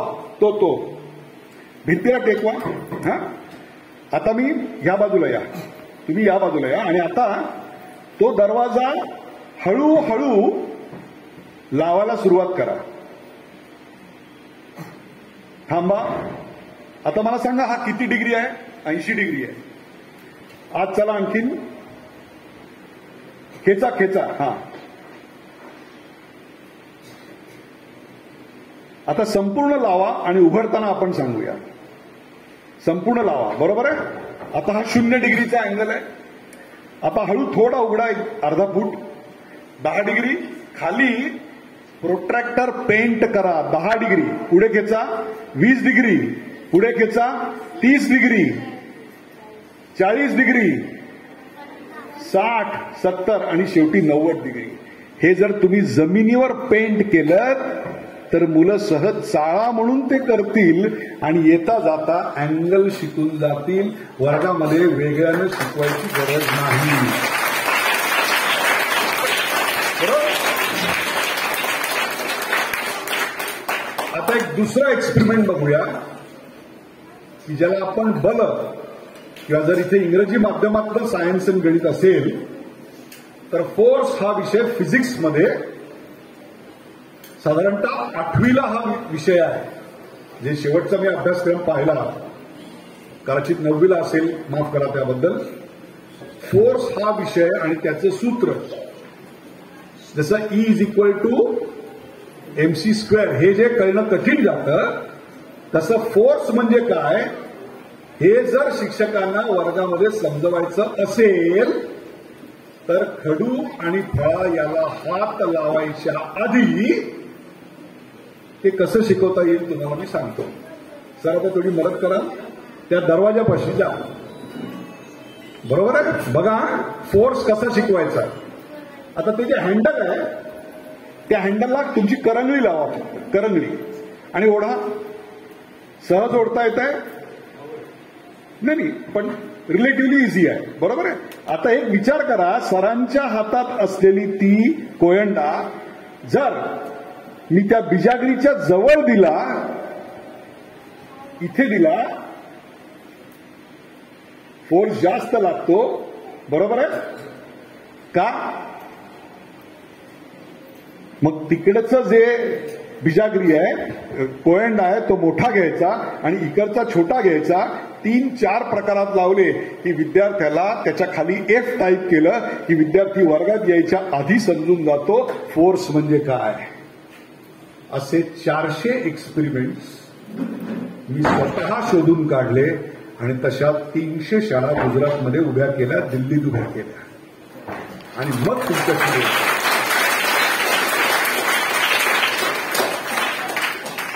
असे शेकडो उपक्रम जेव्हा तुम्ही करता तेव्हा खऱ्या अर्थानं विद्यार्थी घडतो. दररोज ज्याला नवीन कल्पना सुचत नाही तो शिक्षक आहे असं मला वाटतच नाही. ते इतकी सुंदर संधी परमेश्वरानं तुम्हाला आयुष्य जगण्याची दिली आहे शिक्षक म्हणून, की रोज येणाऱ्या प्रत्येक मुलामधून तुम्हाला नवीन काहीतरी सुचलं पाहिजे. मी मध्यंतरी फिनलंडला गेलो होतो आणि फिनलंडला पर्यावरण हा विषय त्यांनी कसा शिकवला असेल 5वीच्या विद्यार्थ्यांना, तुम्हालाही शिकवलाय. फिनलंडमध्ये जे जगातलं सर्वोत्तम शिक्षण पद्धती मानली जाते, ज्याच्यात चांगले विद्यार्थी घडतात, काय काय उपक्रम केला असेल शाळेनी. प्रत्येक मुलाला सांगितलं, एक चार्ट बनवून दिला की आपल्या आजूबाजूच्या 50 घरांमध्ये जायचं. त्या घरांमध्ये टॉयलेट क्लीनर असतो, फ्लोअर क्लीनर असतो, विविध प्रकारचे क्लीनर असतात. काच साफ करायला काय ते CL नावाचे काहीतरी असतं, ते कॉलिन असतं. अशा प्रकारचे जे क्लीनर आहेत सगळे, ते क्लीनर त्या घरात जाऊन मालकाला सांगायचं की ते इथे आणून ठेवा. त्याच्या मागच्या बाजूला लेबल असतं. त्या लेबलवर त्या क्लीनरमध्ये काय काय घातलेलं आहे त्या पदार्थांची नावं असतात. ती नावं आणि तो काय क्लिनेक्स आहे काय आहे ते लिहून ठेवा आणि नंतर नेटवर जाऊन सर्च करा की त्यातले जे पदार्थ आहेत त्यातले किती पर्यावरण स्नेही आहेत अथवा पर्यावरण घातक आहेत. आणि जर ते पर्यावरण घातक असतील तर 4 दिवसांनी रिसर्च करून 14 विद्यार्थ्यांच्या ग्रुपनी त्याच्यावर एक नोट लिहा. ती नोट लिहून त्याला एक कव्हरिंग पत्र लिहा की तुमच्याकडे आम्ही आलो होतो, तुमच्याकडे 4 प्रकारचे क्लिनिंग पदार्थ आम्ही क्लिनिंग गोष्टी बघितल्या. त्याच्यात हे पदार्थ होते, त्यातले हे पर्यावरण स्नेही आहेत आणि हे पर्यावरण स्नेही नाहीत, किंबहुना ते पर्यावरणाला घातक आहेत. तेव्हा तुम्हाला विनंती आहे की त्याऐवजी पर्यावरण स्नेही असणारे हे प्रोडक्ट तुम्ही वापरा आणि पर्यावरण जिवंत ठेवायला मदत करा. दिस इज अप्लाइड. याला म्हणतात तुम्ही पर्यावरण वर्गातून नाही त्याच्या हृदयात घातलं. कारण ज्ञानेश्वरांनी कम्युनिकेशनची व्याख्या केलेली आहे आणि ती म्हणजे ये हृदयीचे ते हृदयी घातले. जेव्हा विद्यार्थी असे उपक्रम स्वतःच्या हाताने करतात तेव्हा ते खऱ्या अर्थाने तो विषय शिकत असतात. जपानमध्ये अनेकदा जायचा मला प्रसंग आला. जपानच्या शिक्षण पद्धतीमध्ये, जपान हे राष्ट्र मोठे व्हायचं कारणच एज्युकेशन हे आहे. अतिशय उत्तम शिक्षण पद्धती, अतिशय उत्तम दर्जाचे समर्पित शिक्षक आणि त्यांनी कधीही देश दुसऱ्या महायुद्धानंतर पुढे आला तेव्हा कधीही त्यांनी इंग्रजीचा वापर करून शिकवलाय असं काही केलेलं नाही. ज्ञान फक्त इंग्रजीत मिळतं हे असत्य आहे. ते मराठीतही मिळू शकतं, स्थानिक भाषेतही मिळू शकतं. फक्त तुम्ही त्या भाषेत ते ज्ञान निर्माण केलं पाहिजे. जपानने दुसऱ्या महायुद्धानंतर 1947-48 मध्ये जेव्हा आपण स्वतंत्र झालो त्यावेळेला त्यांनी जापनीज भाषेत शिक्षण द्यायला सुरुवात केली आणि आज ती जगातली पहिल्या 5 मध्ये अर्थव्यवस्था आहे. मी त्यातल्या अनेक शाळांमध्ये अनेकदा गेलो. आज मला इथे बरं वाटलं, बाहेर आल्यानंतर मुलांनी ओळीनं चप्पल काढलेले आहे. मला फक्त एवढा एक एक्सपेरिमेंट करून बघा. एकदा मुलांना इकडे स्वतः बसायला बोलवा. कॉरिडॉरमध्ये किंवा या फ्लोअरवर एकही शिक्षक ठेवू नका. फक्त वर्गात मुलांना एकच सांगायचं, चपला व्यवस्थित काढून आत जाऊन स्वतः जाऊन बसा. किती मुलं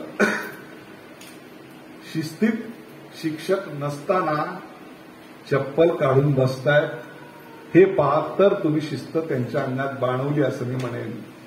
character is not what you behave when you are watched. चारित्र्य म्हणजे तुमच्यावर कोणाचा तरी डोळा आणि नजर आहे म्हणून तुम्ही चांगले वागताय असं नाही, तर कोणीही मला बघत नाही आणि कायदा सुद्धा मला पकडायची शक्यता नाही अशा वेळी मी चांगला वागतो. ती खरी शाळेची शिक्षा आहे.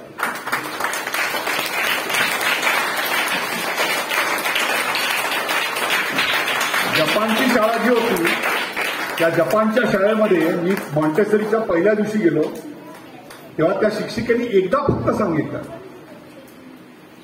की वर्गाबाहेर बूट काढा भिंतीला लावून आणि आत जा. त्यानंतर 7-8 महिन्यांनी मी त्या शाळेत पुन्हा गेलो. 4थीचा वर्ग होता. कॉरिडॉरमध्ये एकही शिक्षिका नव्हती. बेल वाजल्यानंतर धावत मुलं आली. एकाही मुलाने शिक्षक मॉनिटर करत नसताना सुद्धा आपले बूट व्यवस्थित भिंतीला लावून बाहेर काढले आणि ते वर्गात गेले. त्या दिवशी माझ्या अर्थानं शिस्तीने जीवन बनते वगैरे लिहायची काहीही आवश्यकता नव्हती. ती शिस्त म्हणजे ते विद्यार्थी हे तिथे समजत होतं. दुसरी गोष्ट सांगतो आणि ती या मुलांसाठी तेवढीच ग्रामस्थ पालकांसाठी महत्वाची आहे. आमच्याकडे आम्ही फक्त स्वतःचा सक्सेस सेलिब्रेट करायला शिकलेलो आहोत. एखाद्या मुलाला 4थीची स्कॉलरशिप मिळते, एखाद्या मुलाला 7वीची स्कॉलरशिप मिळते, एखादा मुलगा वर्गात पहिला येतो, गणितात 100 पैकी 100 मार्क मिळवतो, याच्याबद्दल त्याचं कौतुक झालंच पाहिजे. हे अवघडच आहे, त्यांनी ते मिळवलेलंच आहे. पण त्याही पेक्षा सुद्धा आपल्याकडे कोणाच्या घरी गेल्यानंतर मुलाचं असं वैयक्तिक यश सर्वसाधारणपणे आलेल्या पाहुण्याला सांगतात. पण जपानमध्ये चहाला बोलवणं हा एक फार मोठा समारंभ असतो. अतिशय समारंभपूर्वक आपल्याकडे असं चहा आणून ठेवत नाहीत. ते गुडघ्यावर बसतात, तो चहा ऑफर करतात. फार मोठा समारंभ असतो. It's an honour to be called for a tea party. आणि तिकडे आपल्यासारखीच एकत्र कुटुंब पद्धती आहे.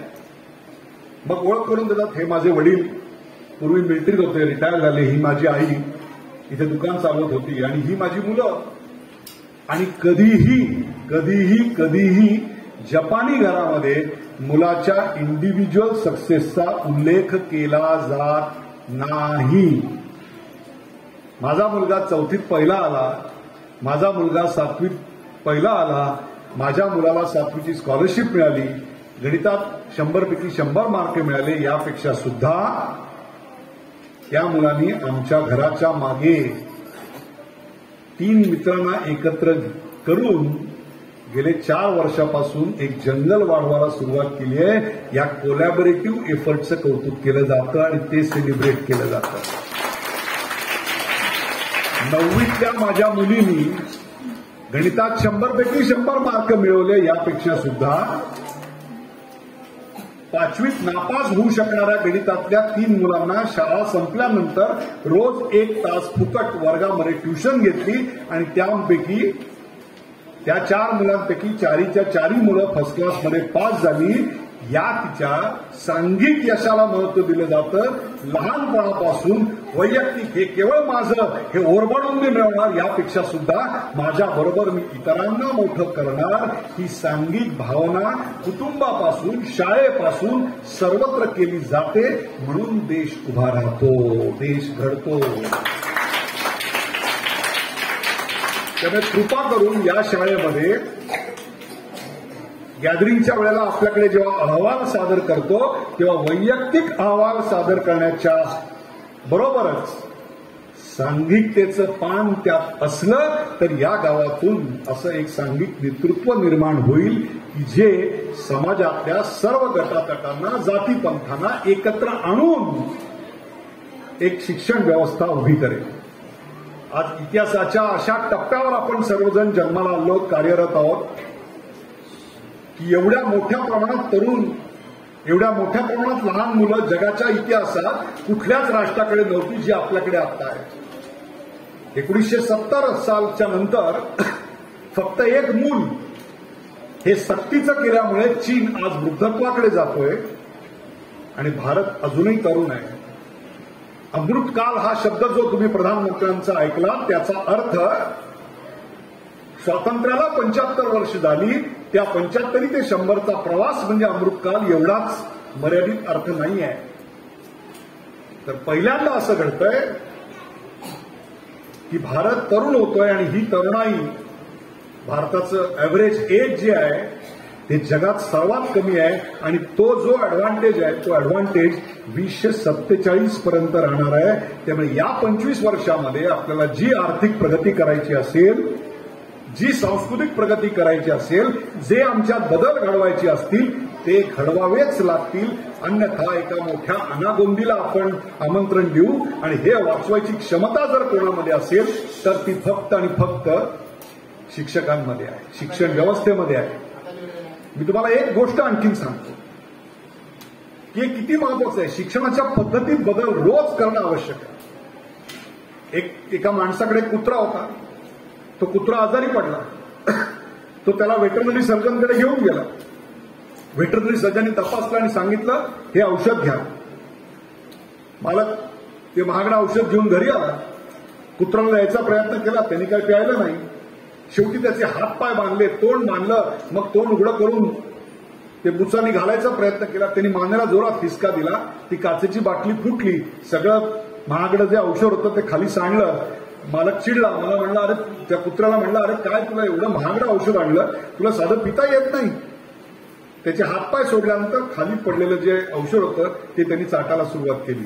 त्याचा विरोध औषधाला नव्हता, औषध देण्याच्या पद्धतीला होता. विद्यार्थी तुमचं ऐकत नाहीत, याचं कारण अशा प्रकारच्या व्याख्यानात आपण काय निवडलं पाहिजे, नंतर जर त्याचा तुम्ही गोषवारा विद्यार्थ्यांकडे मागितला नाहीत तर आपण केवळ प्रवचनाला देवळात जातो तसे जातो, अशी सवय लहानपणापासून लागलेली आहे. ज्या वेळेला शिक्षक दुसऱ्या दिवशी किंवा आधी सांगतील की उद्या याचं जिस तुम्हाला लिहून आणायचंय, सारांश लिहून आणायचा आहे, त्यावेळी प्रत्येक मुलगा घेऊन बसेल. एखाद्या गोष्टीतून जास्तीत जास्त आपल्याला कसं मिळवावं हा तो भाग आहे. हे मी तुम्हाला अशा करता सांगतोय की प्रत्येक विद्यार्थी काही ना काहीतरी गुणवत्ता घेऊन जन्माला आलेला आहे. अपयश येणं हा काही गुन्हा नाही आहे. किती जणांना माहिती आहे कुसुमाग्रज मराठीत नापास झालेले आहे, गुलजार उर्दूमध्ये नापास झालेले आहे, चंद्रशेखर धर्माधिकारी जे कदाचित या भारतातले महाराष्ट्रातले सर्वात मोठे न्यायाधीश होऊन गेले, ते न्यायाधीश 3 वेळेला लॉमध्ये नापास झालेले. So it is not a failure that is crime. Not attempting against the failure is the crime. आणि हे जे प्रयत्न करणं आहे ते प्रयत्न करणं इथे विद्यार्थ्यांना शिकवायचं आहे. आणि शिक्षक काय घडवू शकतो तुम्हाला सांगतो मी त्याचं जिवंत उदाहरण आहे. आमच्याकडे 7वी नंतर आधी जेव्हा माध्यमिक शाळेत शिफ्ट झालो त्यावेळेला आम्हाला एक विजया अभ्यंकर नावाच्या बाई होत्या. त्या विजया अभ्यंकर बाई पर्यवेक्षिका होत्या. आणि जेव्हा एखादी शिक्षिका रेग्युलर शिकवणारी एका दिवसाच्या लीव्हवर असायची किंवा 4-5 दिवसाच्या लीव्हवर असायची, त्या त्यांच्या पिरियडला येऊन त्या प्रत्येक वर्गावर जायच्या जिथे इथे गरज असेल तिकडे. आता बघा एका छोट्याशा सवयीनं बाईंच्या काय घडलं ते. त्या बाई आमच्या वर्गावर यायच्या तेव्हा इतर शिक्षक जसे यायचे तसं आता काय माझा हा वर्ग नाही आहे, तुम्ही भेंड्या खेळा, गृहपाठ करा, गप्पा मारा, असं काही त्या बाई करायच्या नाही. त्या म्हणायच्या वह्या उघडा, रफ पेज जी असते ना वही ती उघडा. आणि त्या दरवेळेला आल्यानंतर शेक्सपियरची एक गोष्ट आम्हाला सांगायच्या. मग ते मॅकबेथ होतं, 3 लिअर होतं, कॉमेडी ऑफ एरर्स होतं. हे सगळं 7वी-8वीला जेव्हा जेव्हा बाई वर्गावर यायच्या तेव्हा ते आम्हाला सांगायच्या. आणि मी अभाषासारखं ऐकायचो की अरे काय शेक्सपियरनी साहित्य निर्माण केलं.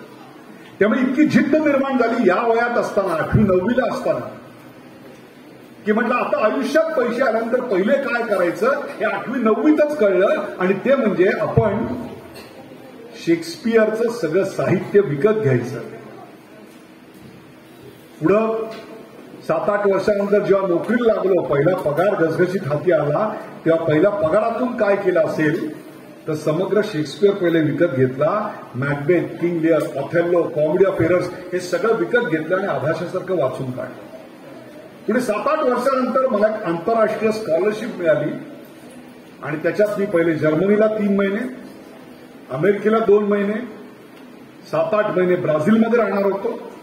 आणि त्यानंतर पुन्हा 3 महिने अमेरिकेला आणि नंतर 2 महिने इंग्लंडला येणार होतो. म्हणजे घरातनं बाहेर पडल्यानंतर दुसऱ्यांदा इंग्लंडला यायची जी वेळ होती ती साधारणतः 1.5 वर्षांनी येणार होती. पण जायच्या आधी सोनाराकडून मी 9 सोन्याची फुलं करून दिली होती. आणि दुसऱ्यांदा जेव्हा इंग्लंडला गेलो तेव्हा पहिले लंडनला उतरल्यानंतर शेक्सपियरच्या समाधीवर जाऊन डोकं टेकलं स्टॅटफर्ड अपॉन अवॉनला. आणि ती 9 सोन्याची फुलं वाहिली, ज्या माझ्या भेटीची नोंद आजही तिथल्या रजिस्ट्रीमध्ये आहे की ठाण्याहून कोणी उदय निरुकर नावाची व्यक्ती आली होती, त्यांनी ही 9 सोन्याची फुलं वाहिली. त्यांनी विचारलं हे तुम्ही का केलं. म्हटलं आम्हाला ऑफ पिरियडला एक बाई यायच्या, त्यांनी शेक्सपियर विषयी आमच्या मनात जिज्ञासा निर्माण केली आणि त्यांनी तेव्हा इतकं फिट बसवलं की शेक्सपियरनी 9 रसाची निर्मिती केली, म्हणून ही 9 सोन्याची फुलं मी वाहतोय.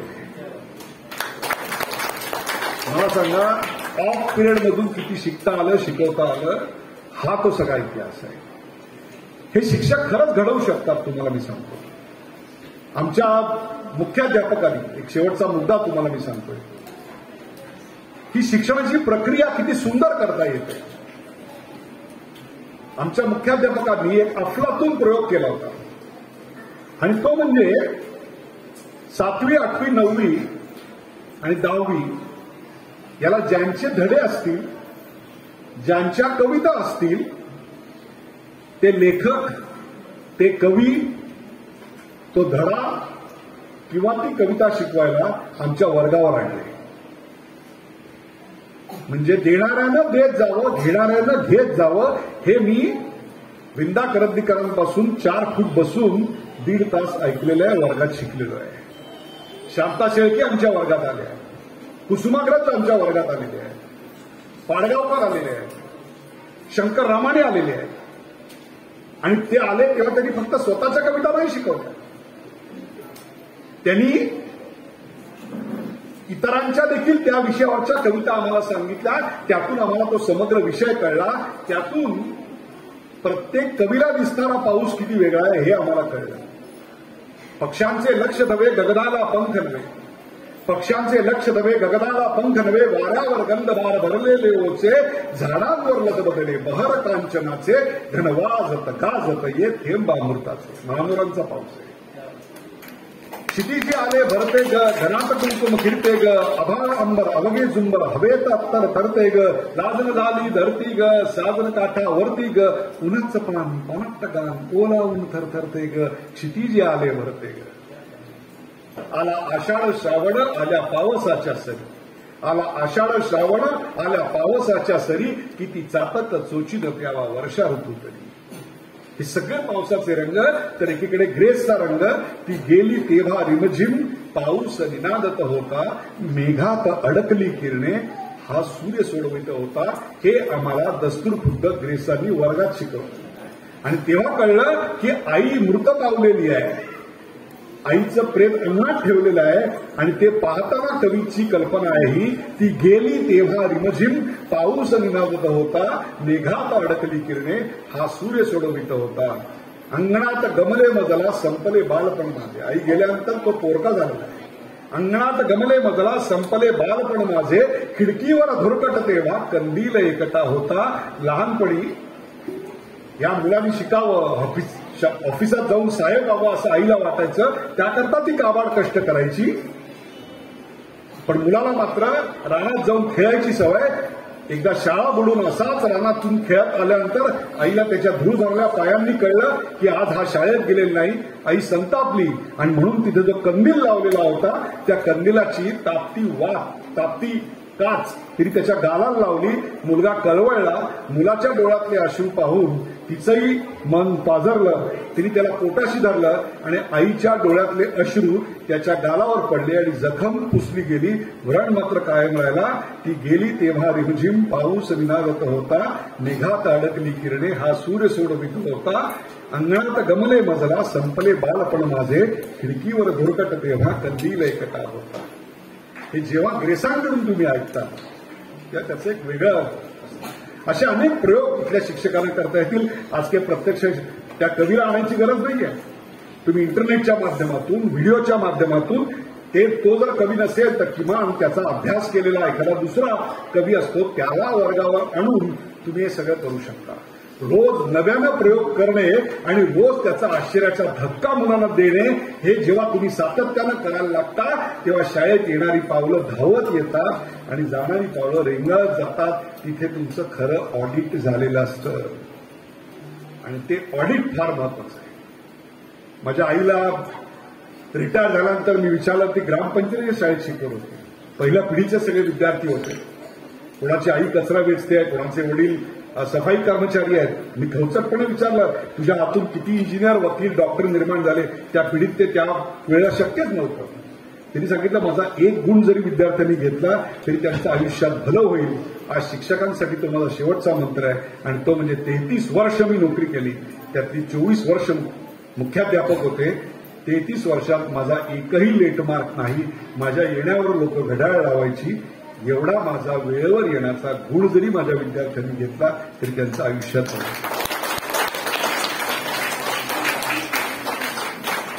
मला कल्पना आहे की अनेकांना हे आदर्शवत वाटेल. पण जर हे आदर्श आपण आज इथं रुजवले नाहीत तर हा देश आदर्श बनणार नाही आणि ही संधी पुढच्या 1000 वर्षात आपल्याला कधीही येणार नाही. त्यामुळे रोज मुलांना हातानं काम करायची सवय लावा. जपानमध्ये मी स्वतः पाहिलेलं आहे. 5वीतली मुलं शाळा साफ करताना पाहिलेली आहेत मी. 5वीतली मुलं. आणि काय विद्यार्थी आणि शिक्षक म्हणून करू शकत नाही. आमच्या ठाण्यामध्ये सिंघानिया स्कूलने दाखवून दिले. 8वीतली मुलं होती. 25 वर्षापूर्वी 8वीतल्या एका मुलीने वर्गात प्रश्न विचारला की आपल्या गावामध्ये एवढे तलाव आहेत, त्या तलावात वारंवार एक बातमी येते ती म्हणजे हे तलावात मासे मृत होऊन जातात, पाणी विषारी बनतं. ते का बनतं? प्रिन्सिपॉलनी सांगितलं, चला तुमचे सायन्सचे शिक्षक, बायोलॉजीचे शिक्षक आणि तुम्ही मिळून आपण याचं संशोधन करूया. त्यांनी ते सॅम्पल गोळा केले, त्याचं निरीक्षण केलं. मग लक्षात आलं त्याच्यातल्या वनस्पती मेलेल्या आहेत. का मेलेल्या आहेत? तर गणपतीचं विसर्जन होतं आणि त्या प्लॅस्टर ऑफ पॅरिसचा थर खाली बसलेला आहे. त्यामुळे जे नैसर्गिक स्प्रिंग होते ते नष्ट झाले आणि त्यामुळे ते तळं मृत झालेलं आहे. त्यांनी त्याच्यावर संशोधन केलं. नुसतं संशोधन नाही केलं, त्यावर उपाय 8वीतल्या मुलींनी दिलेला उपाय, आणि तो उपाय म्हणजे तलावात प्लॅस्टर ऑफ पॅरिसच्या मूर्तींचं विसर्जन करायला बंदी घालणे, त्याच्या बाजूला एक आर्टिफिशियल पॉन्ड तयार करणे आणि त्यात त्याचं विसर्जन करणे.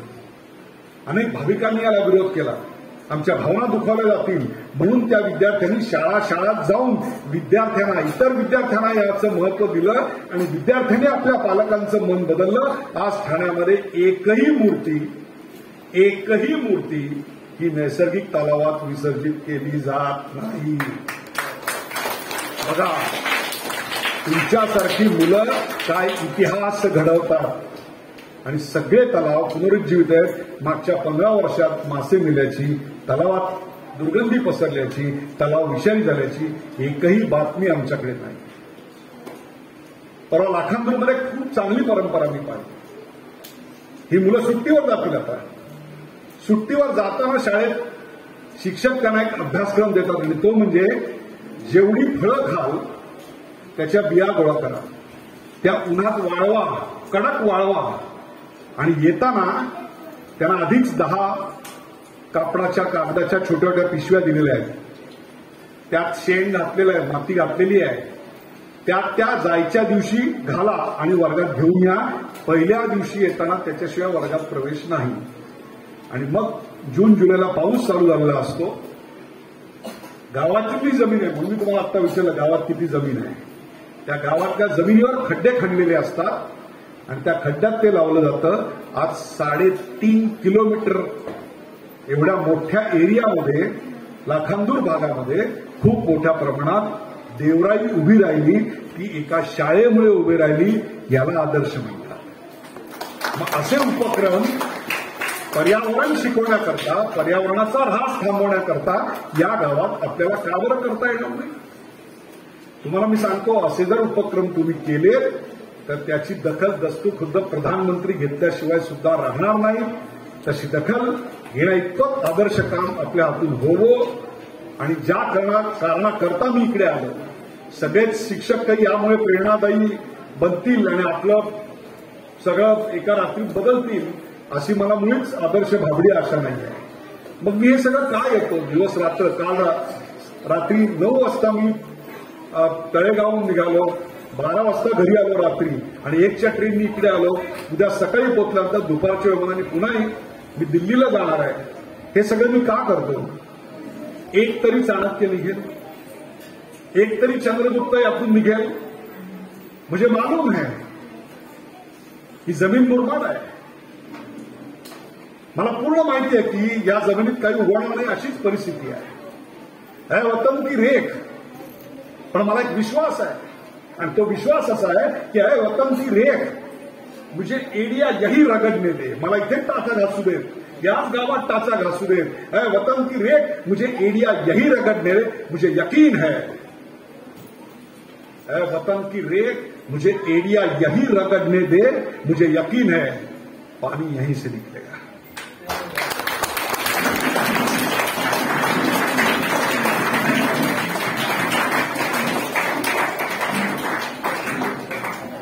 आईने जोडलेलं शब्दांशी जे नातं जोडलं होतं आणि हे नातं कायमच ठेवत त्या शब्दांच्याच माध्यमातून आमच्यावरती या ग्रीष्मात सुद्धा श्रावणधारा बरसताना नवनवीन प्रयोगांची मांडली आणि आमच्यासमोर उभी केली. आणि वेगवेगळ्या प्रकारचे श्रोते जरी असतील तरी सुद्धा त्यांनी मांडलेलं गणित अगदी सुंदर रीतीने सर्वांना समजलेलं आहे. अगदी सोप्या आणि खूप छान भाषेमध्ये त्यांनी आपल्यासमोर आपल्या भावना व्यक्त केल्या. राष्ट्राचे नागरिक घडताना आणि घडवताना शिक्षक काय करू शकतो हे अगदी सुंदर रीतीने आमच्यासमोर व्यक्त केलं आणि त्याबद्दल आम्ही त्यांनी जो आमच्यासमोर व्यक्त केलेल्या भावना आहेत त्या आम्ही जोपासण्याचा प्रयत्न करू. त्यांनी सोपवलेली जबाबदारी जी आहे ती आम्ही पार पाडण्याचा प्रयत्न नक्की करू. यानंतर या कार्यक्रमाचे आभार व्यक्त करण्यासाठी आदरणीय पावसकर सर यांना मी विनंती करते.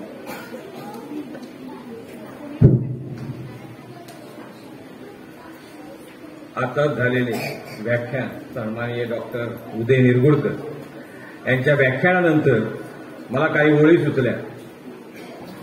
आता कुठे दिव्यांना थोडं वावरायला हवं,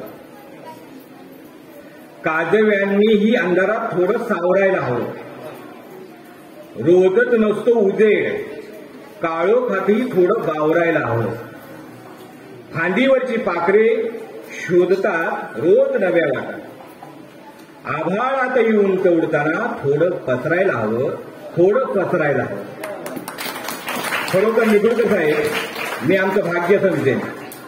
व्याख्यात्याने पुढची स्तर समजून जे व्याख्यान दिलं जातं, खरोखर निगुडकर साहेब मी धन्य झालो. मी पीएमसी धन्य झाली. त्या नावाला खरं आज एक चांगलं रूप आलं. त्यामुळे तुमचे मी पहिले आभार मानतोच. पण ह्या गावातील प्रख्यात डॉक्टर की ज्यांनी हा योग जुळवून आणला असे सन्माननीय कुलकर्णी डॉक्टर अतिशय विद्वत्ता असणारी व्यक्ती आहे. खरोखर सर, तुम्ही डॉक्टरी पेशा करताना हे कसं काय काम झेलता आणि अभ्यासपूर्ण व्याख्यान त्यांचं मी किती वेळा तरी ऐकलेलं आहे. असे आमचे प्रख्यात सन्माननीय कुलकर्णी डॉक्टर यांचेही ते मी आभार व्यक्त करतो. आणि या व्यासपीठावर उपस्थित जे मान्यवर आलेले आहेत ती अतिशय थोर आहेत. मी आता नावं घेत नाहीये, कारण आपला वेळ मुलांचा सुद्धा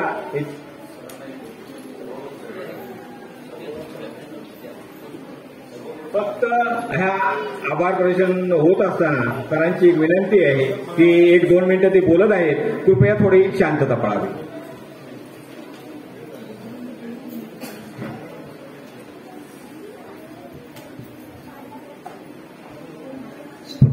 प्रथम राष्ट्र सांगणारे,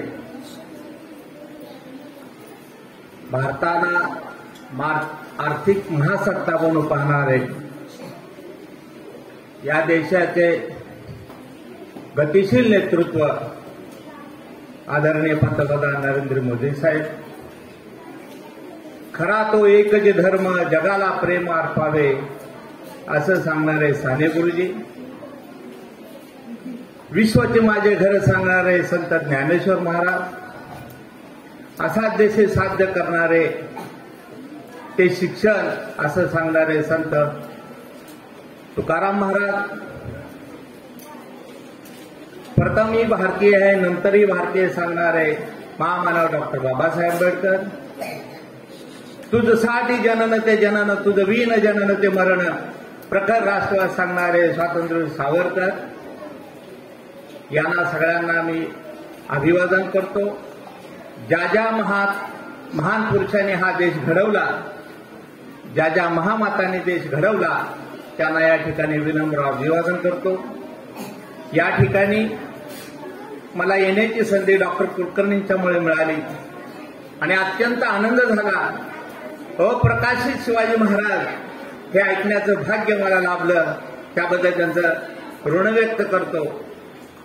आणि आदरणीय निगुडकर साहेबांच्या या ठिकाणी मी ऋण व्यक्त करतो की शिक्षण हे कसं घेतलं पाहिजे.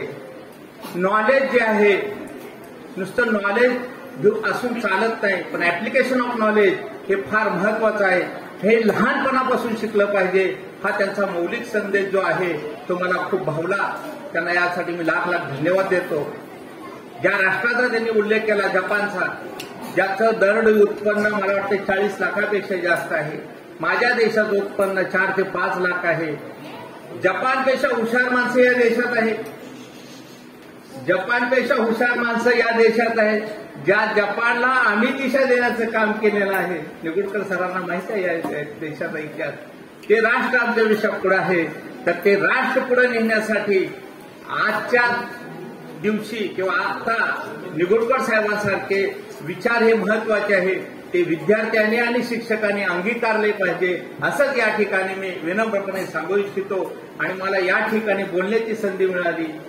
आणि या ठिकाणी एवढे मौलिक विचार ऐकण्याची संधी मिळाली त्याबद्दल मी कुलकर्णी सरांचे ऋणनिर्देश या ठिकाणी व्यक्त करतो आणि जाता जाता सांगतो, मनामनातील द्वेष मच्छर घालवूया, प्रेमाचा अंकुर फुलवूया, गोरगरिबांची सेवा करूया, महिलांचा सन्मान करूया, आपला भारत समृद्ध बनवूया, आपला भारत समृद्ध बनवूया. जय जय शिवाजी, जय भवानी. थँक्यू.